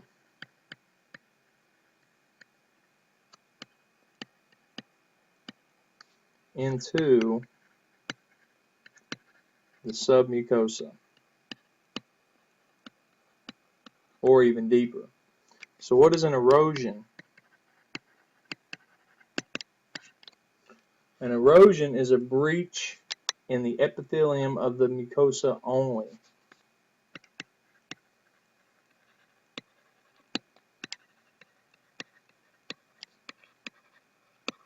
Okay? So that's what we're talking about when we talk about these things. Let's see here. Now, the two types of type A autoimmune gastritis is associated with serum antiparietal cell and anti-intrinsic factor antibodies. So antiparietal cell antibodies are directed against the hydrogen potassium ATPase, so you see atrophy of parietal cells. And the parietal cells are what produce intrinsic factor and hydrochloric acid, and are limited to the body fundus of the mucosa. So you see achlorohydria, which is a decrease. What that means is you have decreased hydrochloric acid production with hypergastronemia. So the anti-intrinsic factor antibodies, cobalamin, which is B12, you become deficient in that. And you need intrinsic factor to absorb B12 in the distal ileum. So you're going to see a pernicious anemia or a macrocytic normochromic anemia. Now, with type B gastritis, that was the one with H. pylori. So with chronic gastritis, you see inflammatory changes in the presence of lymphocytes,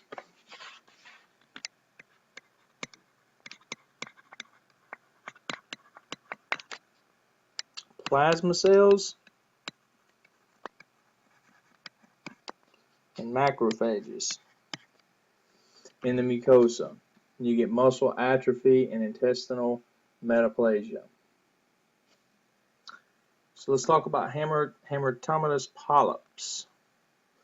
Alright, these are benign tumor-like masses of mature tissue endogenous to their site of their development. Hematomatous polyposis syndromes are rare, but are composed of important intestinal and extraintestinal manifestations. Hematomatous polyps can occur sporadically or can be part of an acquired syndrome.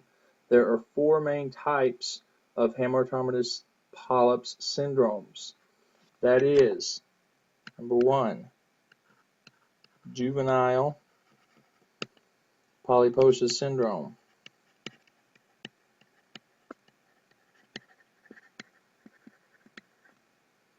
Number two, Budd-Chiari syndrome.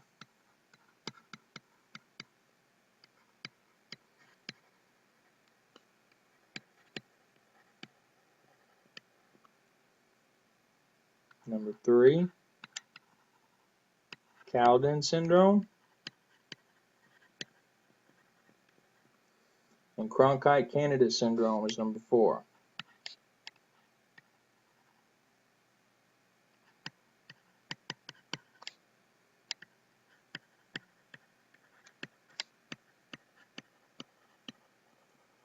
So those are the four main types of hematomatous syndromes. Now, juvenile polyposis syndromes occurs mostly in children under 5 years of age. They can be either sporadic or syndromic. The majority of polyps are located in the rectum. So let's write that in there.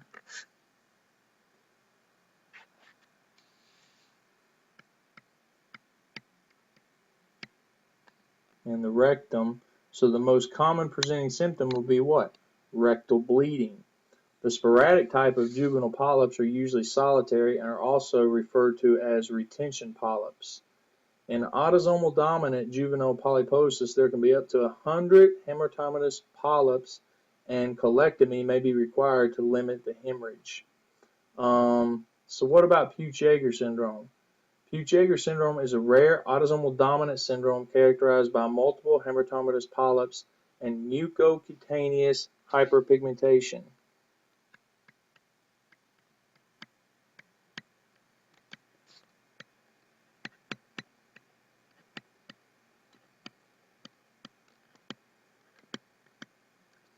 Mucocutaneous hyperpigmentation. Budd-Chiari syndrome typically presents in childhood, and polyps are commonly found in the small intestine. The mucosal hyperpigmentation is typically seen in the perioral region and classically in the buccal mucosa. Budd-Chiari syndrome carries an increased risk of several malignancies, like colon, pancreas, breast, lung, ovarian, uterine, and testicular cancers. Thus, vigilant surveillance is recommended. So what about Cowden syndrome and Banana Ruvalcaba-Riley syndrome? These are autosomal dominant hamartomatous polyps syndromes associated with mutations in the PTEN tumor suppressor gene.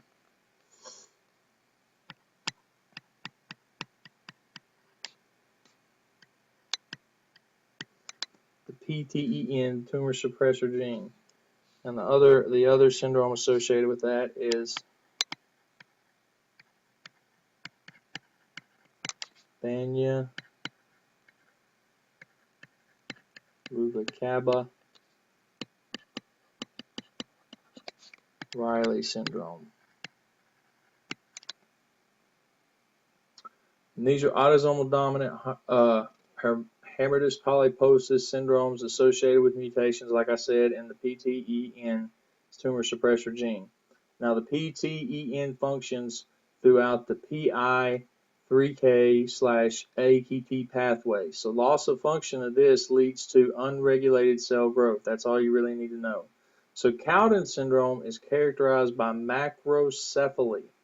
Okay? Macrocephaly.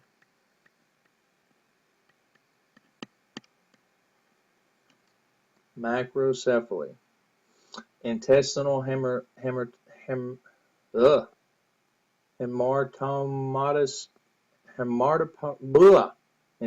hematomatous polyps, benign skin tumors, as well as hemangiomas and lipomas.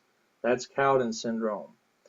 The Banyana-Ruvalcaba-Riley syndrome is characterized by mental defects and developmental delays, along with features seen in Cowden syndrome.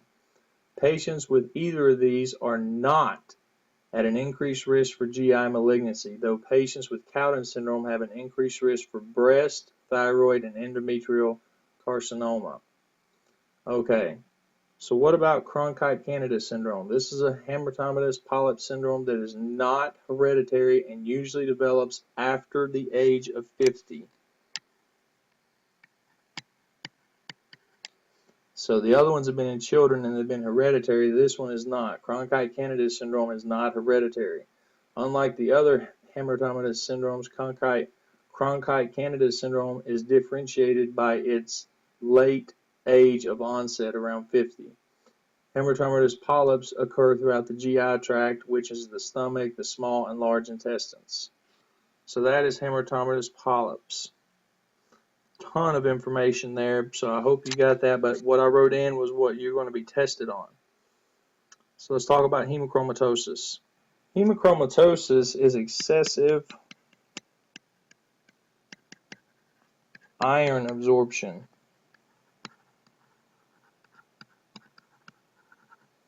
And it leads to a progressive iron overload, and it's autosomal recessive. It is one of the most common inherited diseases in whites.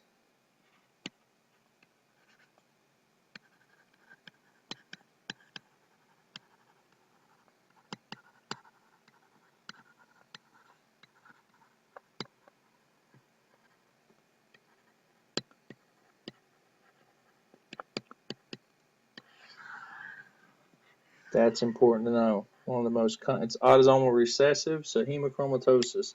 The gene is HFE.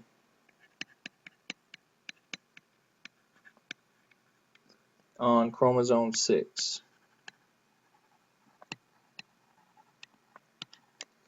Alright, so the adult onset is usually 30 to 50 years. Now there's a classic triad of micronodular cirrhosis,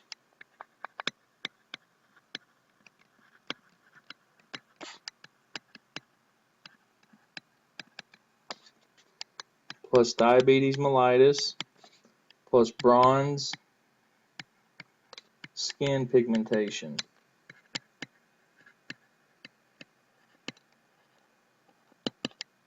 AKA bronze diabetes.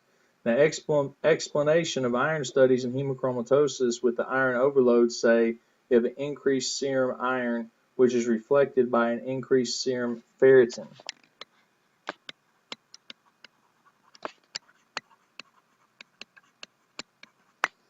So the increased serum ferritin causes a concomitant decrease in the TIBC, and therefore transferrin. However, because there is an abundance of iron, transferrin percentage saturation increases.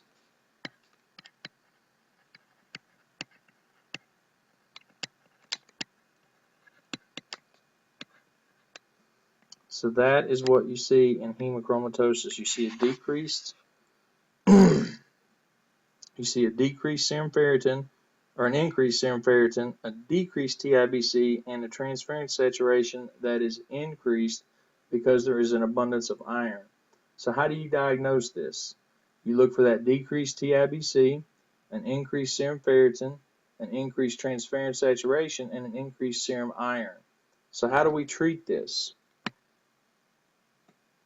We treat this with phlebotomy.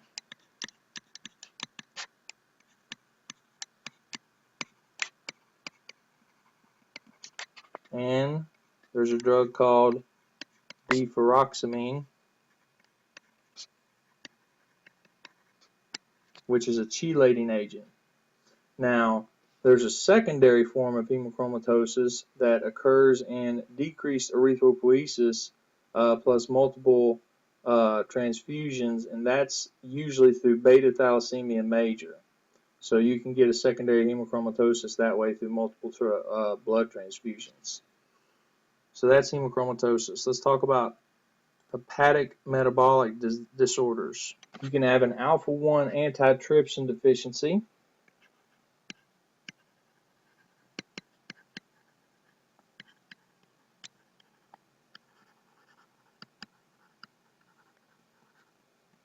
which is autosomal codominant. There are two different versions of the same gene which may be expressed, and both versions of the genes contribute to the phenotype. You can have galactosemia,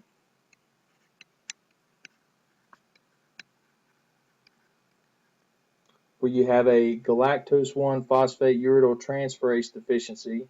That's detected by screening at birth is one of the things we screen for, is galactosemia, like for PKU, galactosemia, etc. But the signs include poor feeding, jaundice, coagulopathy, ascites, and E. coli sepsis in infants, right? Because it's got galactose, so therefore the E. coli can eat that and it becomes septic. Now, the glycogen storage diseases, especially type 4.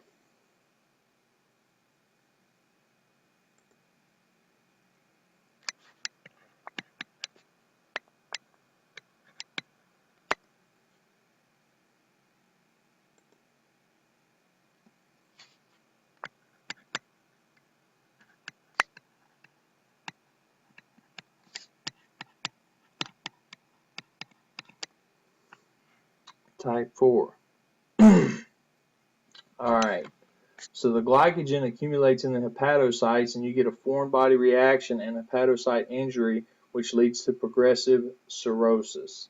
So that's your hepatic metabolic disorders. So let's talk about hepatocellular carcinoma and hepatoma.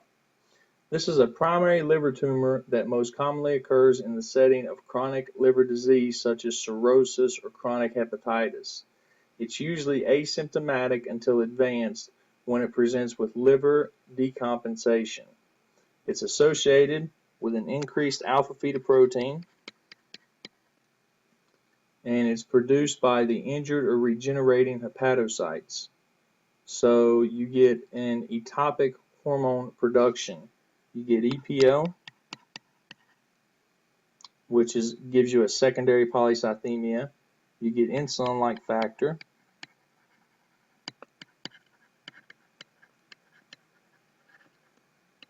which causes hypoglycemia, and then you get a parathyroid hormone-related peptide.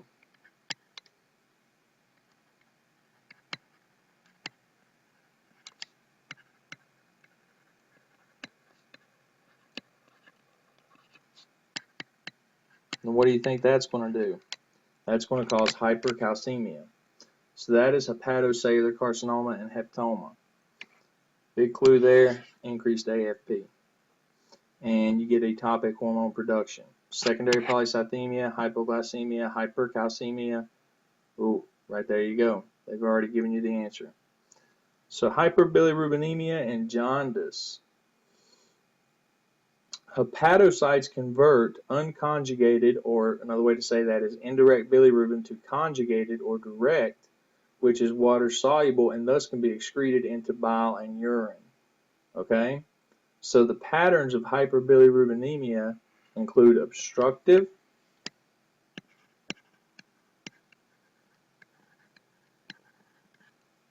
hepatocellular,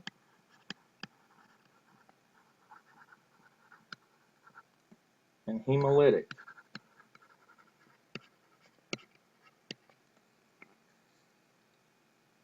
Now, obstructive jaundice causes an increased direct bilirubin. So you get an increased urine bilirubin and a decreased urine urobilinogen.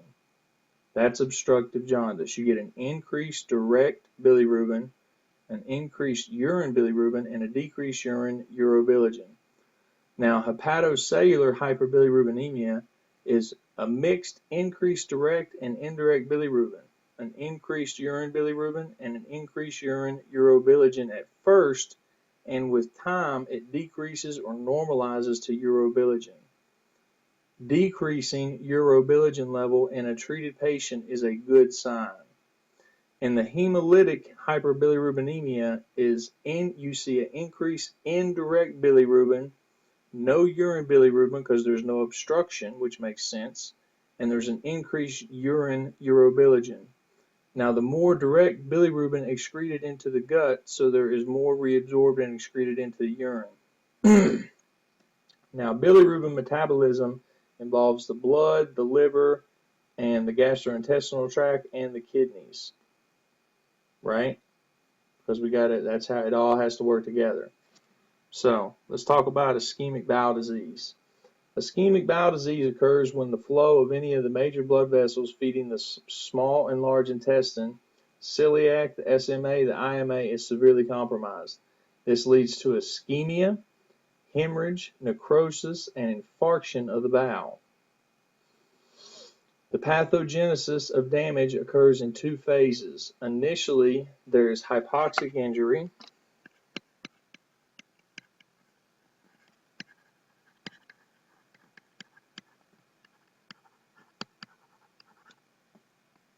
Initially, there is hypoxic injury, however, followed by reperfusion injury.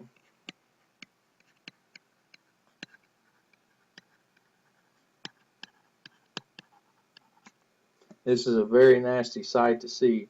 The onset of hypoperfusion or obstruction causes the initial hypoxic injury. However, the epithelial cells lining the mucosa in the intestine are relatively resistant to transient hypoxia, believe it or not. When blood flow is restored, reperfusion injury occurs, and this is what causes the greatest extent of the damage. It's actually not the hypoxia, it's the reperfusion injury. Recall that reperfusion injuries produces free radical production, so you get a release of inflammatory cytokines and oxidative stress. Now, the intestinal segments at the ends of their arterial supplies are most vulnerable to ischemia. Those are called the watershed zones.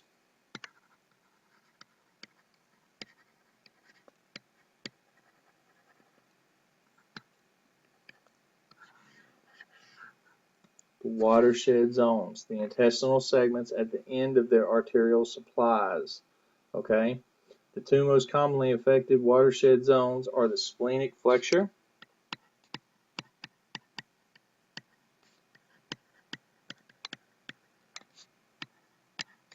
number 2, the sigmoid colon. And if you look at an anatomy book, that'll make complete sense to you. Ischemic bowel disease is characterized microscopically by atrophy, necrosis, and sloughing of surface epithelium with normal hyperproliferative crypts. Now, mucosal and mural infarcts, you see hemorrhage, ulceration, and necrosis of the mucosa, but relatively sparing the serosa. But now, a transmural infarct, the bowel is intensely congested, dark and red, with an edematous, thickened, rubbery wall with blood accumulation in the lumen. There is coagulative necrosis of the muscularis propria within 1 to 4 days, along with prominent cirrhosis. Transmural infarcts have a high probability of perforation. So transmural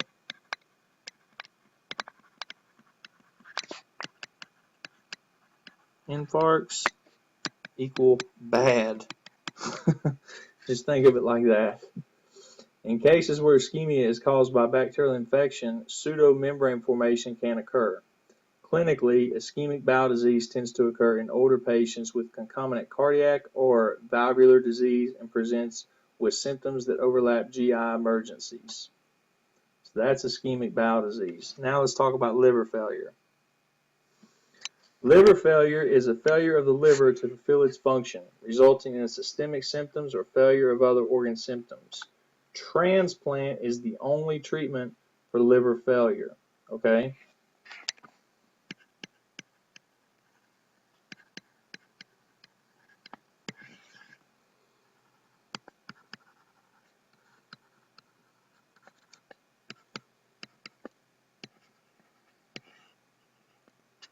Transplant is the only treatment for liver failure. Symptoms of liver failure can be localized, global, or multisystemic. Generalized symptoms include weight loss,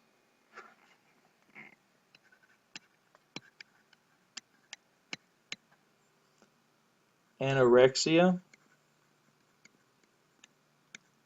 and weakness. Specific symptoms are generally the result of either metabolic compromise or synthetic compromise of the liver. Metabolically, you get hyperbilirubinemia, jaundice, and hyperestrogen states like we've already talked about, where you see the palmar erythema, spider angiomas, testicular atrophy.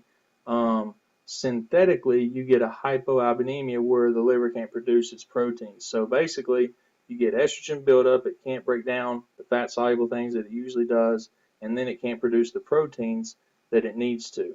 So the liver has a reduced capacity to break down bilirubin, so you get jaundice, then you get scleral icterus. You get a decreased metabolism of estrogen, like we just said, so you can see gynecomastia, spider nevi, palmar erythema. Now the big one here, hepatic encephalopathy, is the one that's going to lead to a coma, right? Because you can't get rid of ammonia through the urea cycle. All right, management of liver failure focuses on number one, preservation of remaining function, and number two, avoidance of further injury, which is kind of common sense. So you reduce the metabolic activity of cell viability. You avoid hepatotoxins, especially drugs cleared by the liver. So anybody in liver failure, you don't want to give them a fat-soluble drug. And a fat-soluble drug is going to have something with a high volume of distribution. So you're going to reduce the albumin production, so you need a high protein diet and B vitamins to support remaining metabolic functions. You're going to get ascites from hypoalbuminemia, so you need to put them on a salt restriction and diuretics, a salt wasting diuretic to prevent volume overload, right? Because they're going to get ascites. And also they're going to get spontaneous bacterial peritonitis, so you need to put them on a drug called cefotaxime. I'm sure I didn't say that right. Cefotaximine, right? Because we don't want bacterial peritonitis. And jaundice causing pruritus, you get bile acid sequestrants such as cholesterol or cholestyramine, and you get hepatic encephalopathy due to hyperammonemia.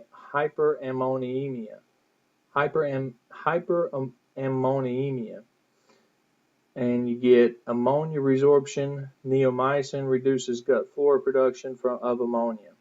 So therefore, you see how managing liver failure is really hard and really complicated, but it can be done. So let's talk about malabsorption. All right. So malabsorption, you're going to see celiac sprue,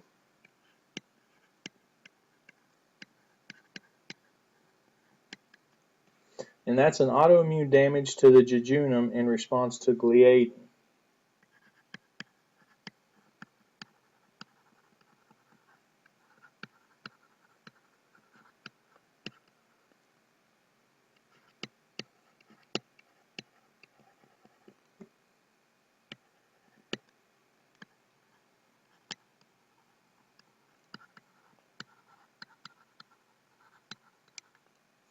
and the alcohol-soluble fraction of gluten found in wheat, rye, and barley.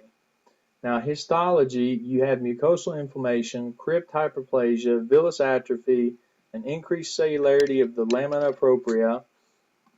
It's associated with HLA-DQ2 and DQ8, which present bleeding to helper T cells.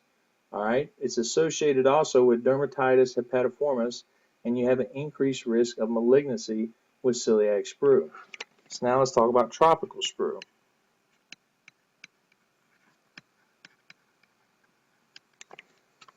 This is chronic diarrheal disease, similar to celiac.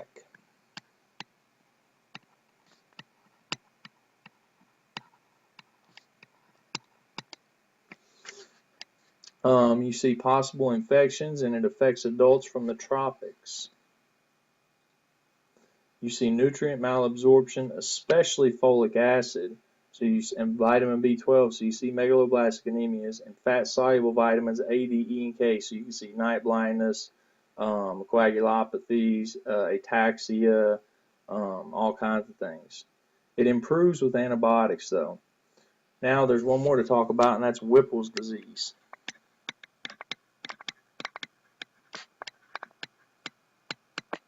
Whipple's disease is caused by Tropherma whippiali.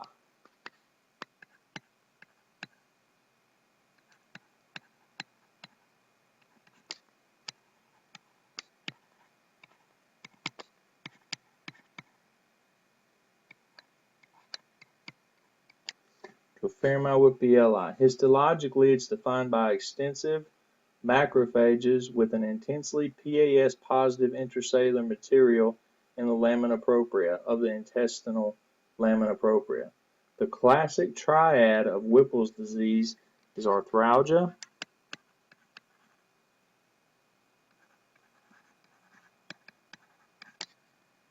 diarrhea, and lymphadenopathy.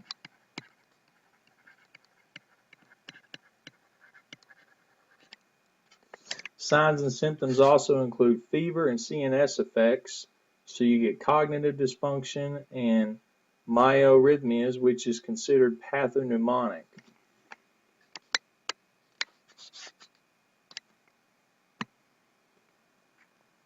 So you get a fever and CNS effects, where you get cognitive dysfunction, oculomastatory. Here we go, I'll just write it in there for you. Masticatory, myoarrhythmia.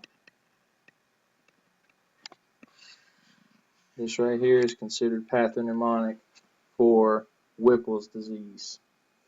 And the PCR or immunohistochemistry to determine the presence of T. whippiali is routinely used to confirm the diagnosis. We also have disaccharide deficiencies and pancreatic insufficiencies. With pancreatic insufficiencies, you get fat malabsorption, so vitamin A, D, E, and K, as well as vitamin B12 deficiency. Pancreatic enzymes are required in the processing of R factor during B12 absorption. So due to cystic fibrosis, cancer causing obstruction like pancreatic cancer or pancreatic failure like chronic pancreatitis, it can lead to pancreatic insufficiency. And that pretty much covers up the malabsorptions. So let's talk about megacolon. Megacolon, you get Hirschsprung's disease.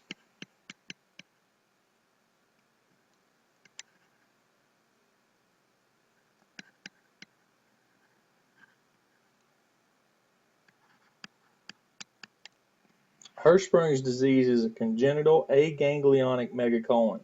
It's a functional obstruction of a colonic section, usually and you have proximal dilatation. Okay? So you see neural crest cells that fail to completely migrate during development. Both submucosal Meissner's and Auerbach's, which is the myenteric plexus, are absent. 75% involved in the rectum. Now you also see toxic megacolon.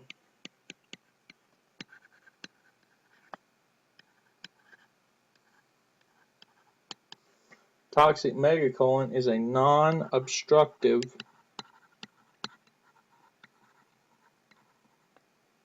colonic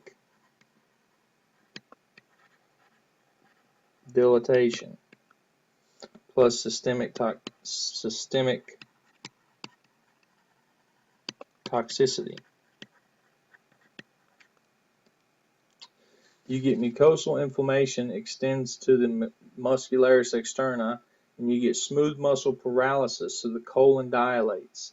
It commonly occurs as a complication of what? What do you think toxic megacolon usually occurs as a complication of? Ulcerative colitis. It also occurs with Clostridium difficile colitis. It can occur with Chagas disease, because remember, Chagas or Trypanosoma cruzi eats ganglion. An infection with Trypanosoma cruzi causes a loss of ganglia, so be careful with that. Acute colonic pseudo-obstruction, known as Ogao syndrome. I'll write that in for you.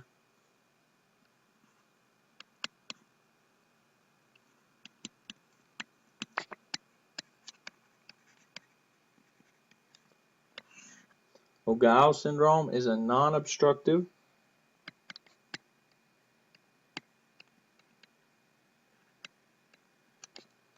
gross dilatation of the cecum in the right hemicolon.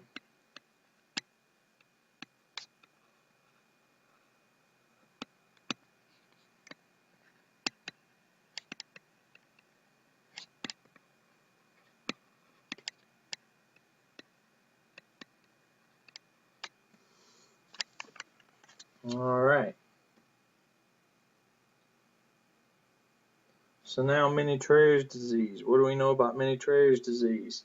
It's a hyperplastic, hypersecretory gastropathy. So you get gastric rugae hypertrophy and increased mucus secretion with Menetrier's disease.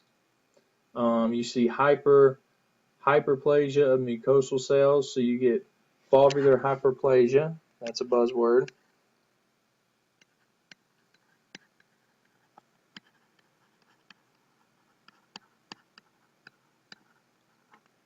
With simultaneous parietal cell atrophy. So you get that leads to a massive mucosal secretion, and that leads to a decreased plasma protein level.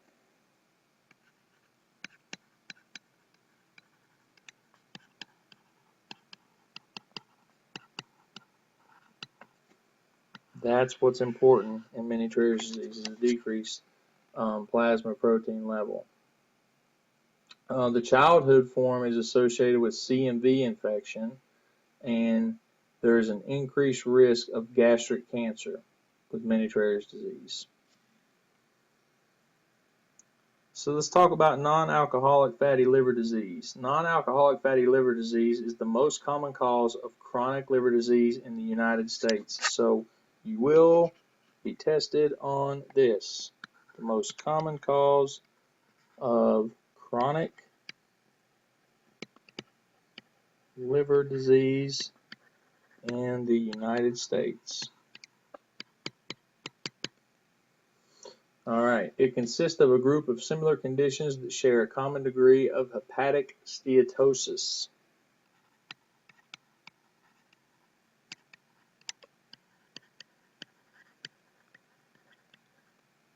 In the absence of marked alcohol intake. Now, the pathogenesis of non-alcoholic fatty liver disease is thought to arise from excess fat accumulation in the liver and subsequent oxidative stress. Remember, it's thought to do this. The oxidative stress acts on accumulated hepatic fat, further aggravating the damage by causing lipid peroxidation and release of reactive oxygen species. So the pathological features are similar to those in alcoholic liver disease and consist of micro and macrovesicular steatosis. You see hepatocyte balloon degeneration with necrosis and apoptosis. You see neutrophil-rich inflammation, you see Mallory bodies, and you see fibrosis. Cirrhosis develops in 10 to 20% of cases. The clinical features are usually varied and nonspecific. Most patients' presentations are usually due to their underlying metabolic disorders such as obesity or insulin-resistant diabetes. So that is non-alcoholic fatty liver disease. So let's talk about neonatal pathologies. You can see duodenal atresia,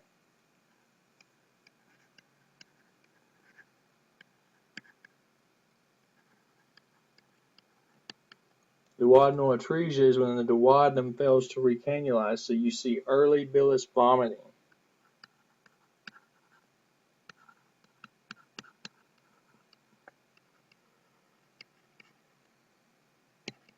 And remember, like in pyloric stenosis, it's non-bilious. So if you see early bilious vomiting, then you know you got duodenal atresia probably. So the proximal duodenum and the stomach dilate, and you get a double bubble sign.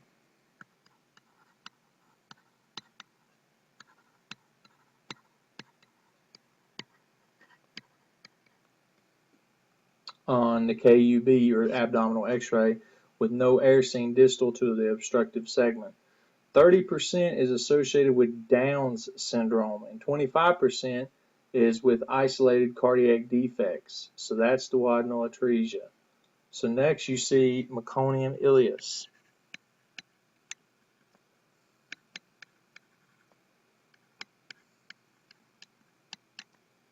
Now meconium ileus in utero is a thickened meconium that obstructs the mid-ileum with proximal dilatation, so you see a bowel wall thickening and congestion. It's associated with cystic fibrosis. And then you get necrotizing enterocolitis.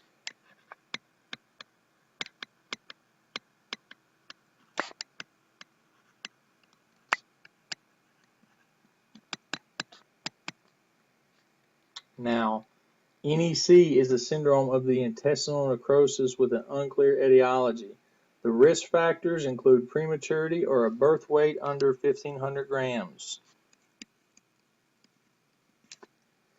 The majority of infants who develop necrotizing enterocolitis are feeding well, healthy, who then develop feeding intolerance. It usually involves the colon, but can also involve the entire GI tract. So that is neonatal pathology. So now let's talk about, as promised, primary sclerosing cholangitis. This is inflammation, fibrosis, and stenosis of both intra and extrahepatic bile ducts. Inflammation,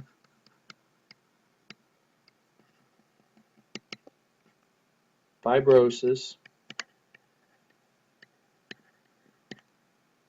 and stenosis of both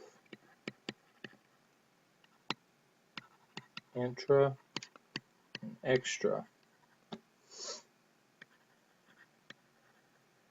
hepatic bile ducts. And that leads to strictures,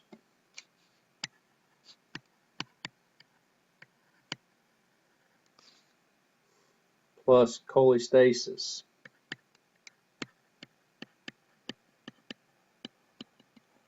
Which leads to secondary biliary cirrhosis.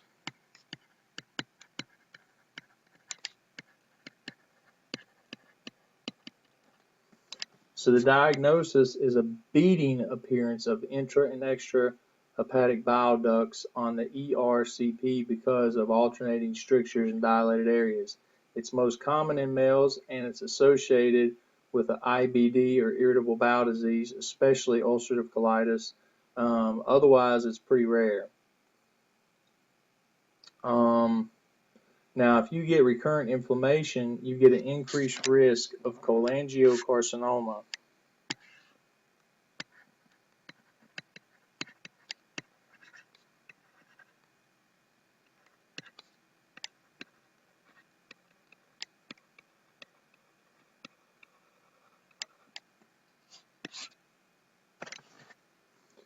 Okay, that's primary sclerosing cholangitis. Pancreatic adenocarcinoma. This is the most common pancreatic tumor.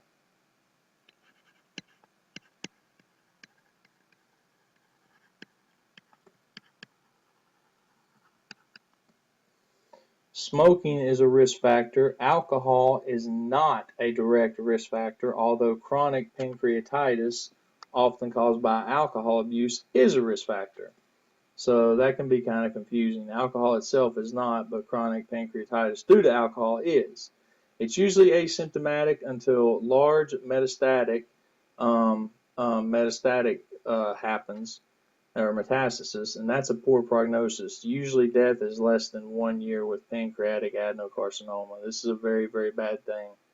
I've seen patients with this, and it's quick. It's usually 6 months.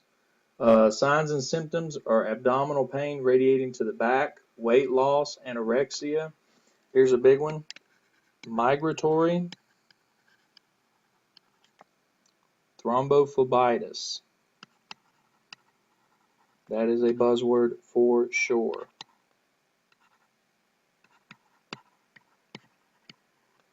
Migratory thrombophlebitis, also known as Trousseau sign.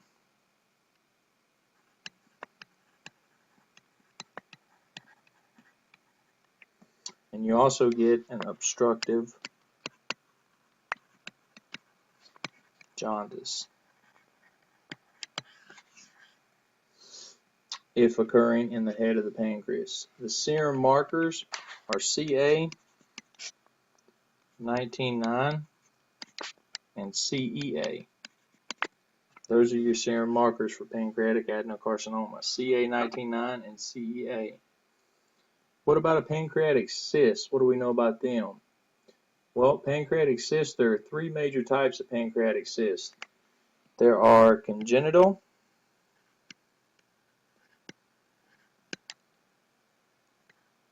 pseudocyst, and neoplastic cyst.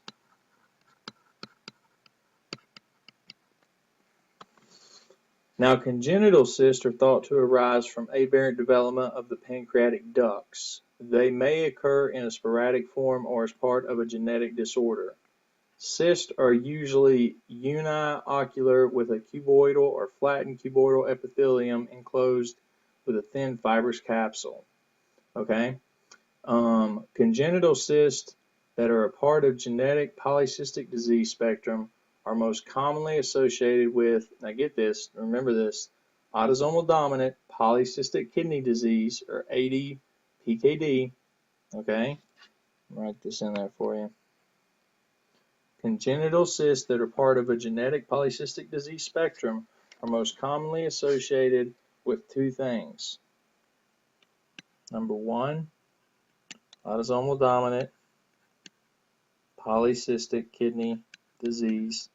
And number 2, von Hippel-Lambda syndrome, or von Hippel-Lambda disease. Now, an autosomal dominant polycystic kidney disease is associated with bilaterally enlarged polycystic kidneys, a cystic liver, and a cystic pancreas. Von Hippel-Lambda is associated with hemangioblastomas in the retina, cerebellum, or brainstem, and congenital cysts in the pancreas, liver, kidney, along with clear type RCC. So now what about pseudocysts? They account for about 75% of all cysts in the pancreas.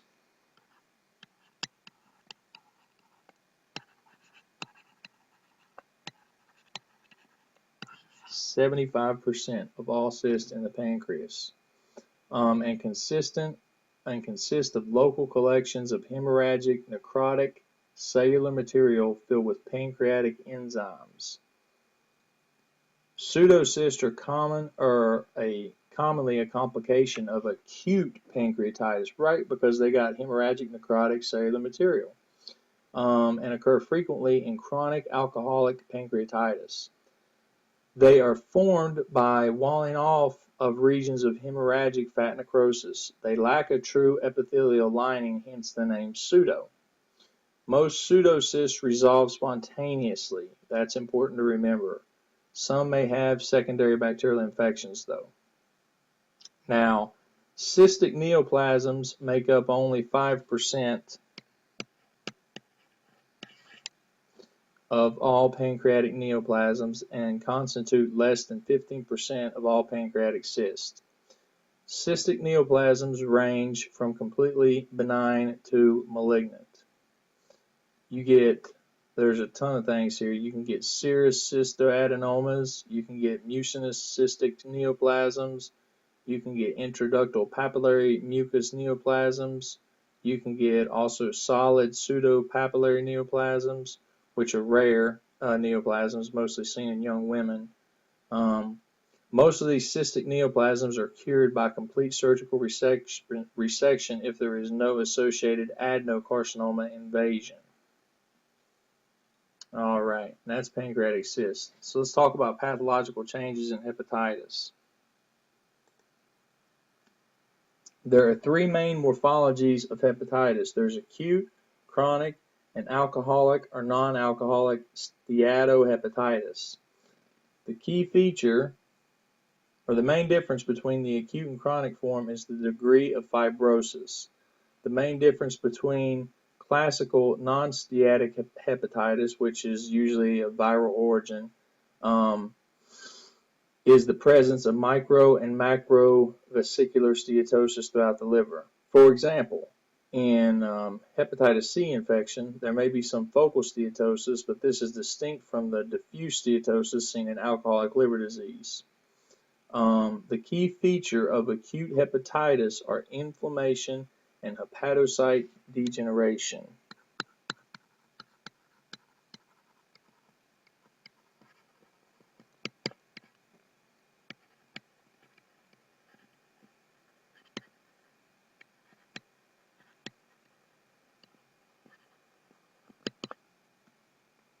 The main pathological characteristics are balloon degeneration. That's nothing more than necrosis and swelling. That's injury that causes to hepatocytes. You also get periportal and bridging necrosis. You get mononuclear inflammatory infiltrates around the portal tracts. You get cholestasis with bile plugs. And you get hepatocyte apoptosis caused by CD8 T cells. The apoptotic hepatocytes are phagocytized by the infiltrating macrophages. Now, the key features of chronic hepatitis are lymphocytic infiltration.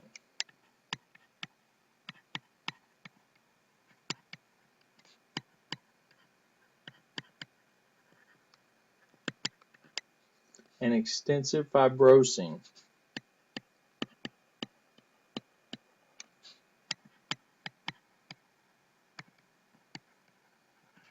Leading to cirrhosis. The main pathological characteristics are prominent hepatocyte apoptosis, necrosis, which is extensive periportal and bridging fibrosis, lymphocytic infiltrate with lymphoid aggregates, which contrasts with the macrophages often seen in acute hepatitis, and cirrhosis. Now, in certain cases, there are characteristic morphology changes that help distinguish the specific causes of hepatitis. All right, and that is the pathological changes you see in hepatitis. Let's talk about peptic ulcer disease. Peptic ulcer disease, you see gastric ulcers,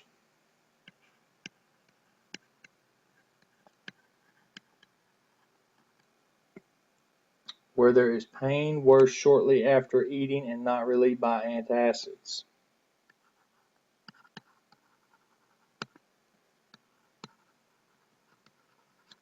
Shortly after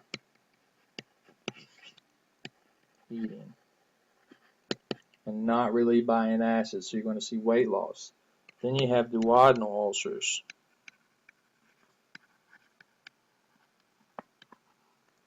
Now this pain is improved with food.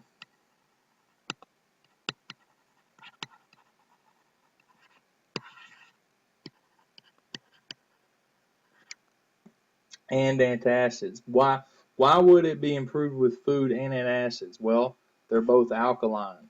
So you're going to see a possible weight gain. These people like to eat because it takes away the pain. Now, the complications of these ulcers include bleeding, so low volume state, perforation, which may perforate into the pancreas, which would be a big problem, and obstruction. So you get hypertrophy and stricture. So what about pseudomembranous colitis? Pseudomembranous colitis is a type of inflammatory colitis characterized by the development of pseudomembranes, frequently caused by Clostridium difficile, and usually as a result of antibiotic therapy.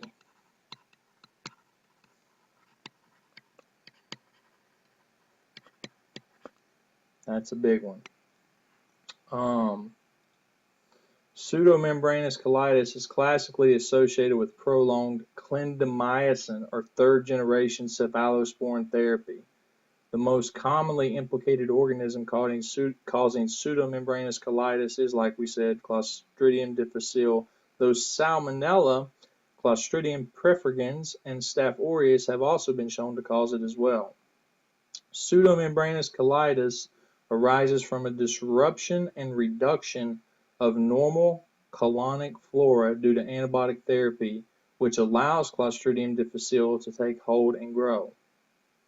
Clostridium difficile has two toxins, exotoxin A and exotoxin B.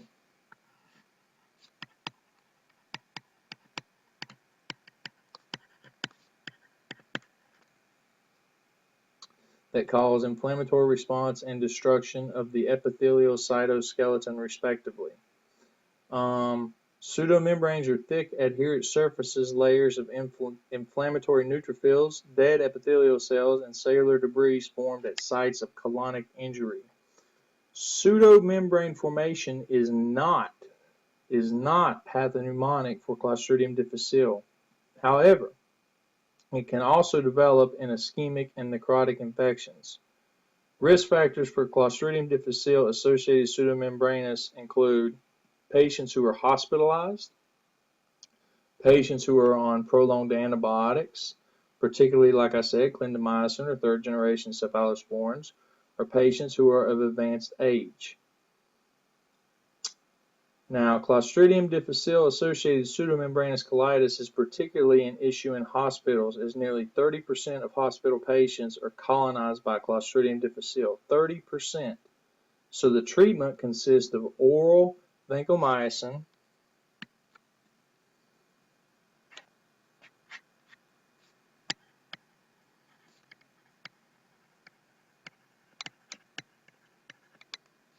or metronidazole. Oral vancomycin is given because of poor GI absorption allows for increased luminal vancomycin. So that is pseudomembranous colitis. Let's talk about pyloric stenosis. So pyloric stenosis, this is a congenital form. The pylorus is hypertrophy, so it's stenotic, it's obstructed. So you get non-bilous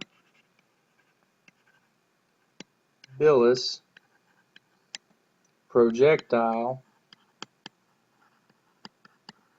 vomiting. And that right there is your clue. And demands to be refed soon. So it's a hungry vomiter, usually between 2 to 6 weeks of age. Males are much more affected than females, and it's usually a firstborn male. The exam may reveal an olive, the hypertrophic pylorus in the epigastrum, compared to duodenal atresia with the distal to the bile duct, which features vomiting of bile-stained fluid within 48 hours of birth. Well, so what is the treatment of pyloric stenosis? The treatment is myotomy, surgical incision. There's an acquired adult form, which is chronic pyloric ulceration, where scar tissue obstructing or constricting the pylorus happens. But it's usually you're going to be tested on the children form. So Reye syndrome, what do we know about Reye syndrome? Is a rare and potentially fatal syndrome seen mostly in children, consisting of mitochondrial dysfunction in the liver, brain, and occasionally the kidneys. Reye syndrome is characterized by microvesicular hepatic steatosis.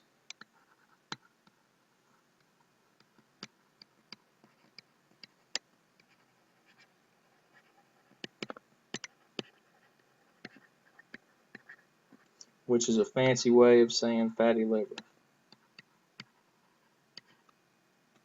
And severe progressive encephalopathy.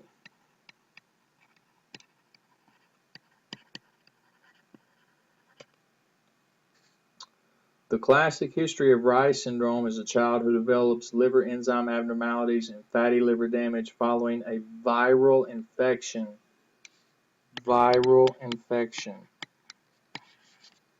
That was treated with what? Aspirin. That's how Reye syndrome happens. Reye syndrome has been associated with the administration of aspirin for relief of a fever due to a viral infection, but has not been associated with the administration of acetaminophen. The two most commonly implicated viral infections in Reye syndrome are varicella and influenza A and B.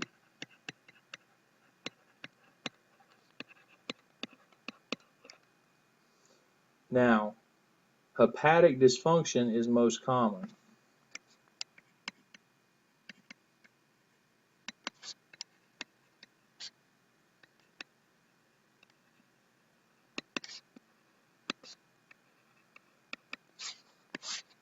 Hepatic dysfunction is most common. Microscopically, it is characterized by extensive deposition of lipid droplets in the hepatocytes, which you can see here, here, there. I mean, you can see it everywhere.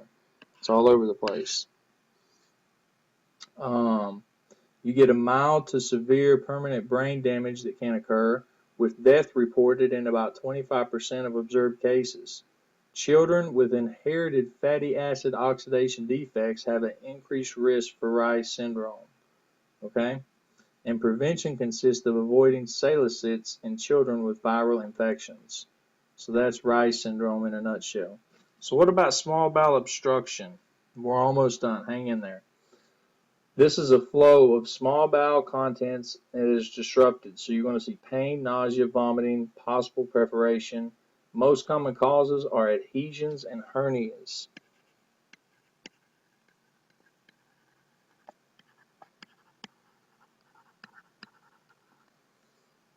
All right, and intussusception is the most common cause of small bowel obstruction in children between 6 and 36 months.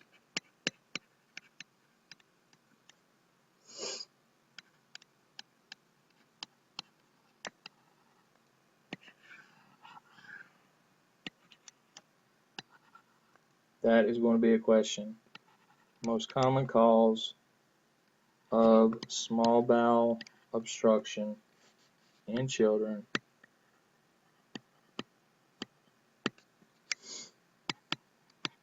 between 6 and 36 months. Then what about a volvulus?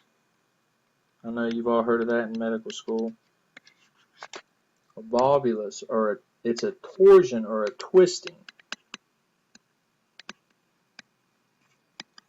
of bowel around its mesentery. So you get an obstruction and ischemic infarction. It's usually in the elderly though, so you see floppy colons and cecum or sigmoid. And you can get a midgut volvulus secondary to intestinal malrotation that is more common in infants and children. So that's small bowel obstruction. So what about tracheoesophageal fistulas? Well, these are abnormal connections, which is a fistula, between the trachea and the esophagus, and it is commonly congenital. A fistula is an abnormal connection between two epithelium-lined hollow organs or vessels. Now, there are 5 subtypes here, okay? Type C is the most common. Type C. It is proximal and distal to the TEF. Alright? So what is the clinical presentation of these guys? Well, you get maternal polyhydramnios,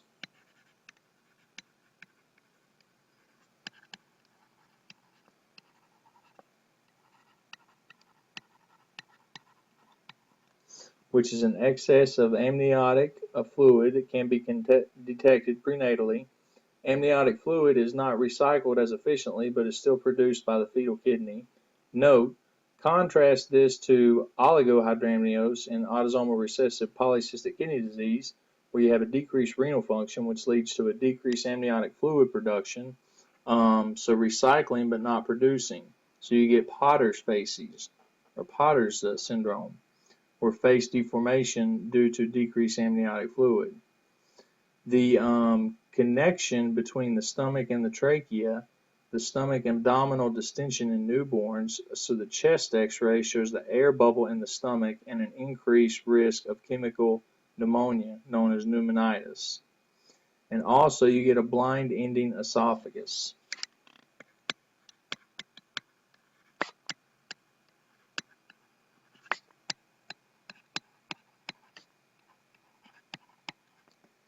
And that's difficulty feeding, so they're going to be choking and vomiting, and they can't pass the feeding tube into newborn's stomach. And the last thing we're going to talk about is Wilson's disease, or hepatolenticular degeneration. Now, Wilson's disease is an autosomal recessive disorder caused by a mutation in the ATP7B gene, causing impaired copper metabolism and excretion. So the diagnosis, you're going to see a decreased serum ceruloplasmin,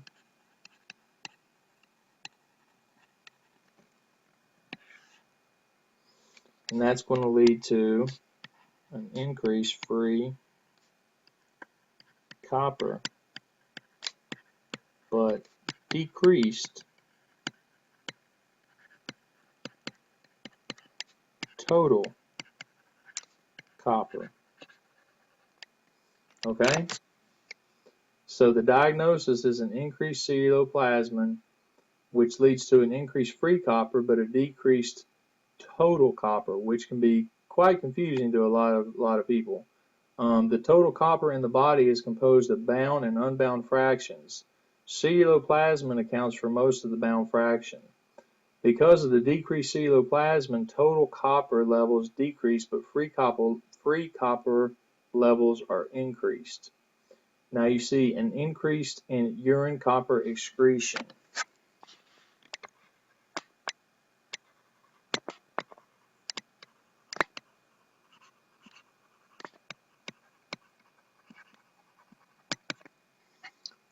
And you also see something that is pathognomonic called Kaiser-Fisher rings.